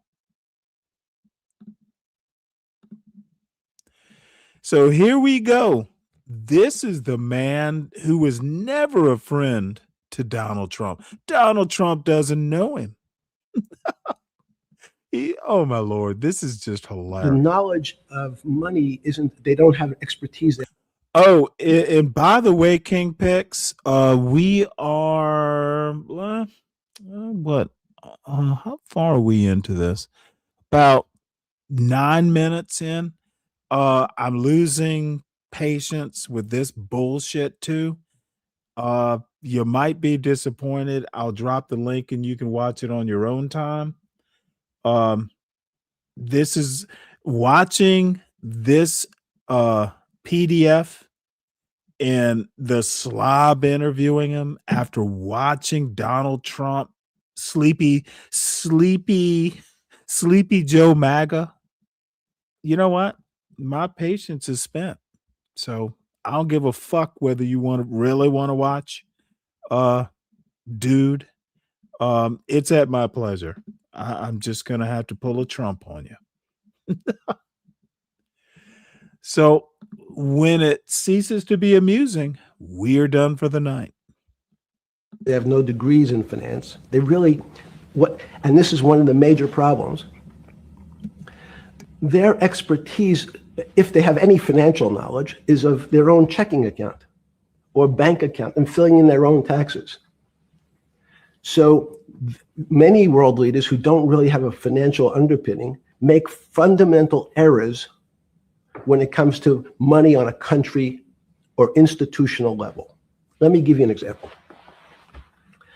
If you, Mr. Bannon, If I said your assets increased last year, you'd say, that sounds pretty good. And I said, what does that mean to you? You'd say, well, I have more money. I guess I'm wealthier. I'd say, yes. And if your debt increased, would you feel wealthier or poorer? You'd say, well, I don't want to have increased debt. I don't like the idea of that sound, increased debt. Now, that and world leaders understand when their assets go up, they feel better. However, institutions like banks, things that people don't really understand are financial underpinnings of banks. When I say your bank, Mr. Bannon, you have the Bannon Bank, you doubled your assets. Sounds good, but what does it really mean? It means people owe you more money. You don't have any money, more money. What? Yeah. A bank's assets are how much it is owed by other people. That's crazy. So if the bank goes from $2 billion of assets to $10 billion, it means people owe it an additional $8 billion, but their assets have gone up. So the terminology of assets and liabilities is different for banks. It's not natural. And what most people, and you ask questions about world leaders, there's many people, I think your old boss Mercer understood, there's a fundamental part of money, which is called fractionalized banking. And fractionalized banking is something that finance people understand, and the people on the street, and when I say people on the street, that's where I was when I started on Wall Street, would find it impossible to believe. Impossible. Why? Bannon Bank, I give you $1, just one single dollar. In our system of banking, I would say, okay, Steve, I gave you $1. How much can you lend out to your friends? And your natural reaction would be probably something less than $1 because I want to keep something in my pocket. The way our system works is if you as a bank. Yeah, Rick, I don't have to use that as a show title. When I said it, I didn't really find it that funny, but upon reflection, the way you type it, yeah, sure, why not? It is funny. So I'm gonna use it. Thank you. Thank you. Show contribution, folks.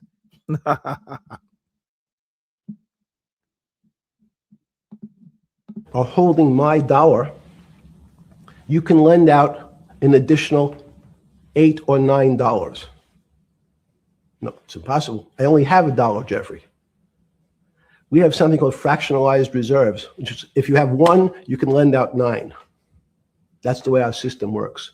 And so not only do world leaders not understand banking, but the man on the street, my father who worked in the park department, it would be beyond his imagination that people could lend out more money than they actually had in their pocket. Next question. But how did this, in understanding that, when you get on something like the Trilateral Commission, you're on the board at Rockefeller, which is the most advanced research. You get brought to the Trilateral, which is the elite of the elite. How, since you're only at that time 30-something years old, 8 years from teaching at Dalton, right? You're a Dalton. No, 10 years. 10 years teaching at Dalton. Yes. Walk us through. Put us in the room. Walk me through exactly what it felt like. What it felt like being on the board at Rockefeller. We got these Nobel laureates, and you're sitting there making decisions, and you start to meet these people at Rockefeller. And you start to meet these people at the Trilateral Commission. What did it feel like? It's a great question. So what did it feel like? I'm in the business of asking. Yeah. What did it feel like meeting some of these people like Kissinger or Rockefeller? And those are two extraordinary people. But in general, I think the question, the people on Wall Street, I tell the story, the first day, one of the first days when I was in Wall Street, someone said to me, would you like to buy ATV? And I was looking in the brochure and I couldn't figure out what stock had a symbol of ATV. And when I finally said, well, I can't find it. And they said, what's the matter with you? Do you want to buy ATV? Which is, he was selling hot televisions, stolen televisions from the floor of the American Stock Exchange, referred to in common parlance as the televisions fell off the truck. So I knew what that phrase meant from Coney Island. But what I found was most people, be it in business, in normal life, or in the world leaders, don't really understand money. It is something they think about. They have a sense of what it is. They certainly want more of it. But they also make statements like, we want more money, but we don't want more debt, which just shows a misunderstanding of what money at its core really is. So most people don't, they want to make it, they want to save it, but to understand it intimately is not a normal character. At the first trilateral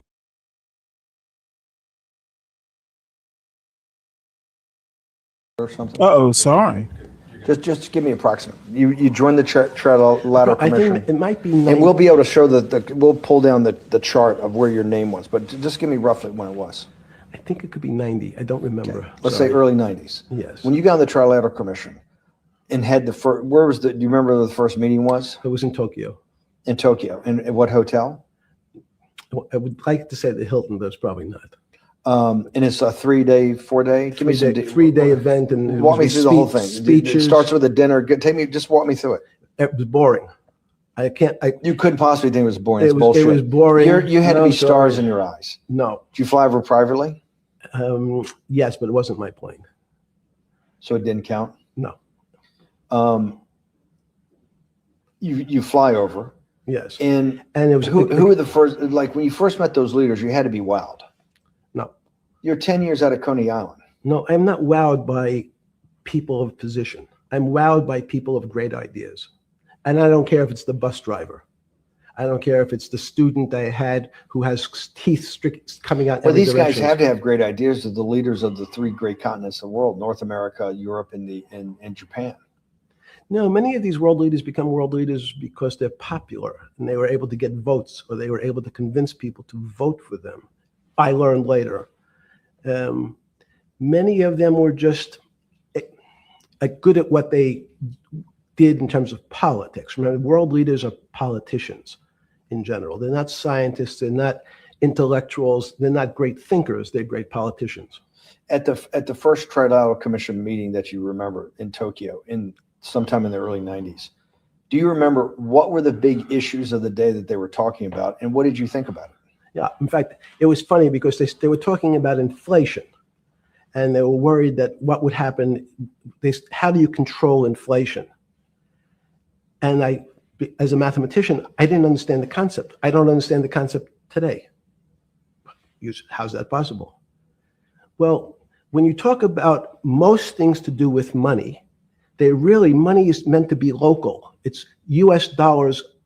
Then I understand what it means. If inflation, it means my dollar today inflates and it doesn't buy as much as it did a couple of years ago.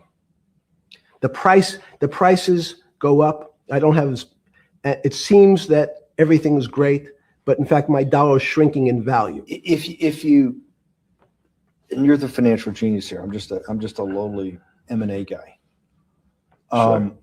If you let me finish the thought. Go ahead. So if you're in America, you can feel inflation. Your salary's gone up, but you don't buy as I'm gonna back this up a little bit. So if the dollar inflates, the dollar doesn't inflate the fucking value. What the dollar buys deflates. Dude, that little flaw right there. He might be good with numbers, but he's not good at English. Inflation. And as a mathematician, I didn't understand the concept. I don't understand the concept today. How's that possible? Well, when you talk about most things to do with money, money is meant to be local. It's US dollars. Then I understand what it means. If inflation, it means my dollar today inflates and it doesn't buy as much as it did a couple of years ago. Again, the value of the dollar does not inflate, it deflates. What goes up are the prices, so the dollar doesn't actually buy as much. Just that simple little mistake. Um, John, I don't know. Why are you impressed with this guy? He was never a professor at a university. He taught at Dalton School or somewhere like that. And he didn't last. Uh, and I can't remember exactly why, but it became a problem. Um, there are math savants out there, but John Galt is good at renting rooms and abusing people. Doesn't mean he's smart. He's just an abusive savant. Much, I won't make the comparison because I don't want to be slanderous. You just make the connection in your head.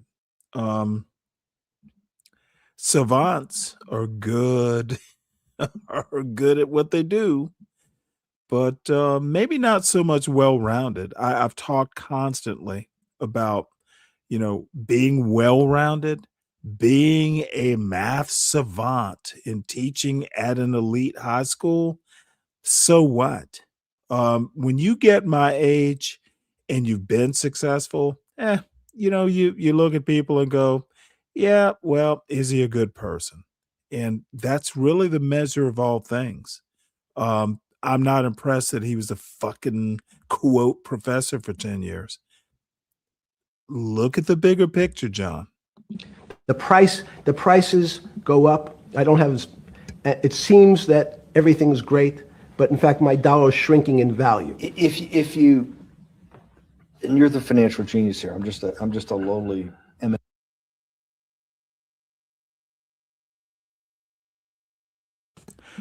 King Pix, let me help you out a little bit. I don't give a fuck. Why the fuck would I respect fucking Jeffrey Epstein? I need you to explain this immediately. Hopefully it's a joke, but I suspect, given the last day or two, it's not. Dude, tell me why I should respect Jeffrey Epstein. And it needs to be fast. I'm out of patience. Motherfucker, I'm watching a pervert and you're telling me I should respect him because he went to Harvard? Motherfucker, he didn't graduate from Harvard. There's shitloads of people who went to Harvard. And by the way, Bill Gates went to Harvard and he's on the Epstein list too. Dumbass. You are literally, dude, I need to know why I should respect this man. And I'm serious. I'll give you like 2 minutes to tell me why, or I'll just time your ass out for 24 hours and you're wrench. No, he literally is not educated. Okay. Dude, the man is a revert. He is not to be respected. I need you to fucking tell me how education is a redeeming quality in a man who is convicted basically of trafficking. The fuck is wrong with you, boy? Again, tell me why I should respect him, and education is not going to be your out. Dude, I'm dead serious, okay? This is not something I'm going to tolerate. You can just fucking unsubscribe. I don't care. But I'm not having this sort of perversion on my channel. Make it quick, or you can just take. Okay. That because he went to Harvard, so did Bill Gates. Dude, let me play you something right quick. King Pix, I'm going to play this and then I need you to respond to it. And then after that, you're probably going to be gone. Like literally. I don't need this kind of weirdness on my channel. It's disturbing to an old man's soul, and I'm not fucking having it.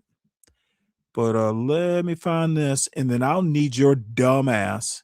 And yes, I think you're dumb right now to respond to it.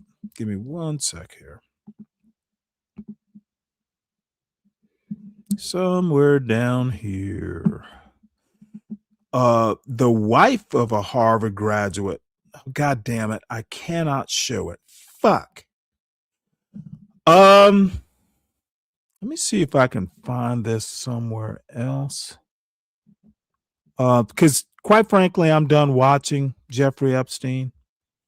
And this is NPR, and I've gotten a strike from them before. But Melinda French Gates, she was the I'll just bring up the picture. I have to acknowledge. This woman was married to Bill Gates for 20 years or something, has like 2 or 3 kids with him. And Bill Gates went to Harvard too. And he's on the Epstein list, and he's a billionaire. One of the founders of Microsoft. This motherfucker cheated more than once. But you know what really struck me? He tried to give his wife, he caught an STD and tried to give his wife medicine on the down low. He's got an STD, and she didn't find this shit out. I had no idea when they got divorced. This mother, oh, dude, he was a nerd. And you know what? Now, y'all are going to be disturbed when I say this because I was kind of a nerd. You know, he was look, I guess I'm just not going to be able to pull this off without sounding horrible myself. But this nerd, Microsoft multi-billionaire, at one point he was the richest man on earth, tried to give his wife medication for an STD that he had without her even knowing, and then she finds it out years later. So he went to Harvard, King Pix. What you got to say about that? What you got to say about that? He's a Harvard. He didn't graduate from Harvard either, but he dropped out to co-found Microsoft.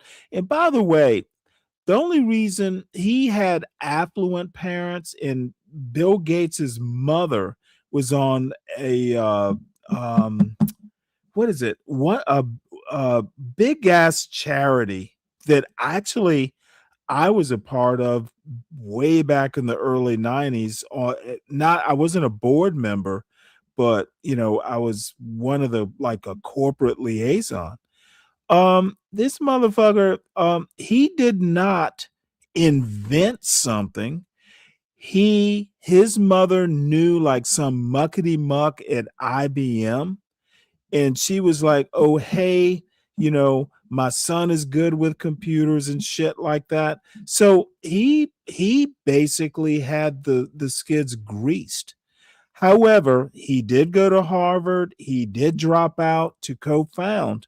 So, motherfucker, that's another Harvard non-graduate pervert. The fuck is wrong with you, KP? Okay, being smart is separate from being morally good. Yes, that's why I don't respect them, King Pix. Just because you're smart doesn't mean you're good. You finally get it. And I do not have to respect a motherfucker who is smart but not good. You idiot. The fuck? Dude, I'm not watching anymore Jeffrey Epstein. Period. And Anton, you can follow King Picks out. Being smart and moral, dude, you got to have both to earn my fucking respect. And don't ever tell me who I should goddamn respect ever again.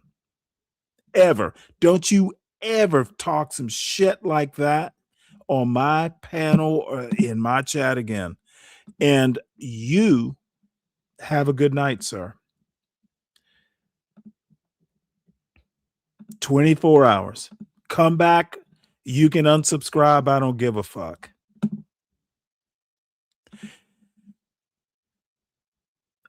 Don't tell me what the fuck I'm doing, Anton. I know what I'm doing. I look, you don't know all the details of this, just like Melinda French Gates didn't know all the details that motherfucking her husband was doing. Enough. Don't ever, dude, you young bucks out there, motherfucker, I have a fully developed brain and a healthy sense of morality, and I have a healthy sense of being smart. You got to have both. You got to be well-rounded. Being smart and a villain or a pervert, you don't deserve my respect just because you're smart. I'm very disturbed, Anton, because apparently being smart overcomes morality, and these people will say, ooh, but he went to Harvard. Fuck that bullshit. That is literally being white. You can be a villain, but if you went to Harvard, ooh. Dude, Elon Musk is another good example. Don't be afraid to follow King Picks out of my chat, Anton. You can be smart and moral, but you can't be smart and immoral. And that's exactly what the Harvard attending Jeffrey Epstein and the Harvard attending Bill Gates did. They were very smart, but they, motherfucker, look, it's just disgusting. And, you know, maybe it's the horrible, vengeful Catholic coming out in me, but God damn it, don't you ever come into my motherfucking chat and say that Jeffrey Epstein should be respected, you dumb fucks. What kind of horrible people would say that? Trump voters, probably. MAGA blacks. And I'm done with fucking Jeffrey Epstein. We're not doing that.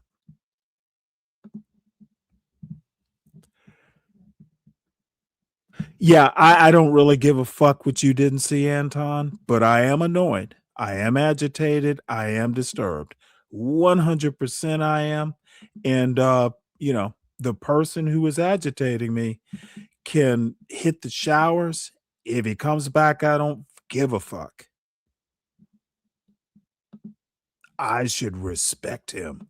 This motherfucker literally said Jeffrey Epstein deserves respect.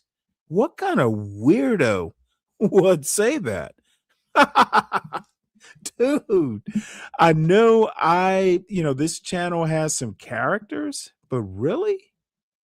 Fuck. So let's see what else is out here. Cause yeah, this show might have to fucking end. It's actually kind of discombobulated me that someone would say I should respect Jeffrey Epstein because he went to Harvard. Ooh boy, we are a fucked up country raising some fucked up young people. And this motherfucker said it to a 61-year-old? What? Oh my Lord. Now I'm curious about who the fuck his parents were.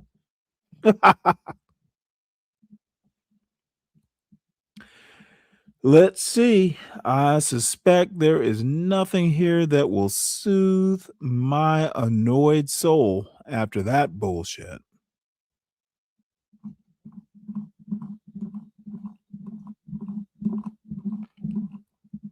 And the sad part is, you know what? I just can't believe someone said that. What in the fuck?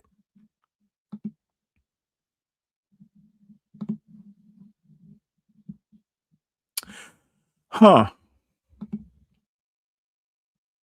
Well, I see T is doing a show at 7 o'clock my time, and I'm just gonna drop that link because I once she goes live, I'm out of here.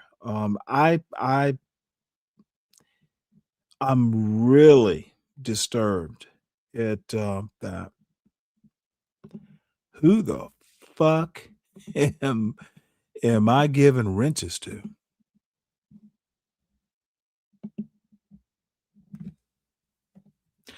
All right, here is T's show. As a matter of fact, I ought to just pin it. Let's see. Let's see. It's child listen.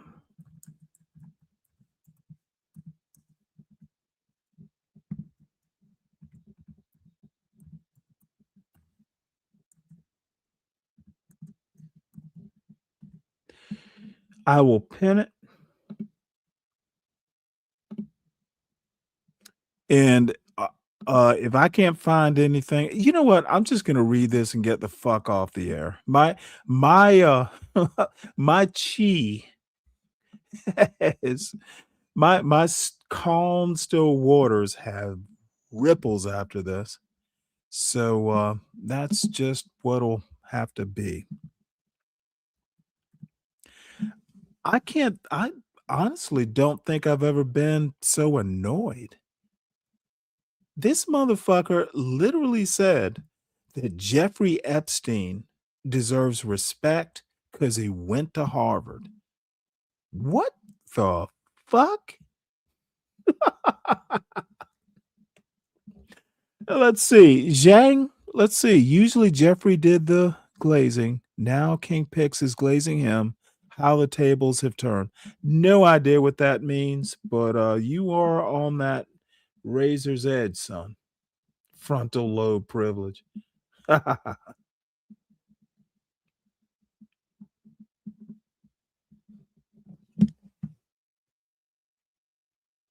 Let's see. So, you know what? This is called, there's this Substack page called The Ways of a Gentleman. And it's an older guy. I don't know much about him. Could be a her for all I know. But it's called The Small Courtesies. He writes this contemplative stuff. But as an older gentleman myself, hopefully gentleman, I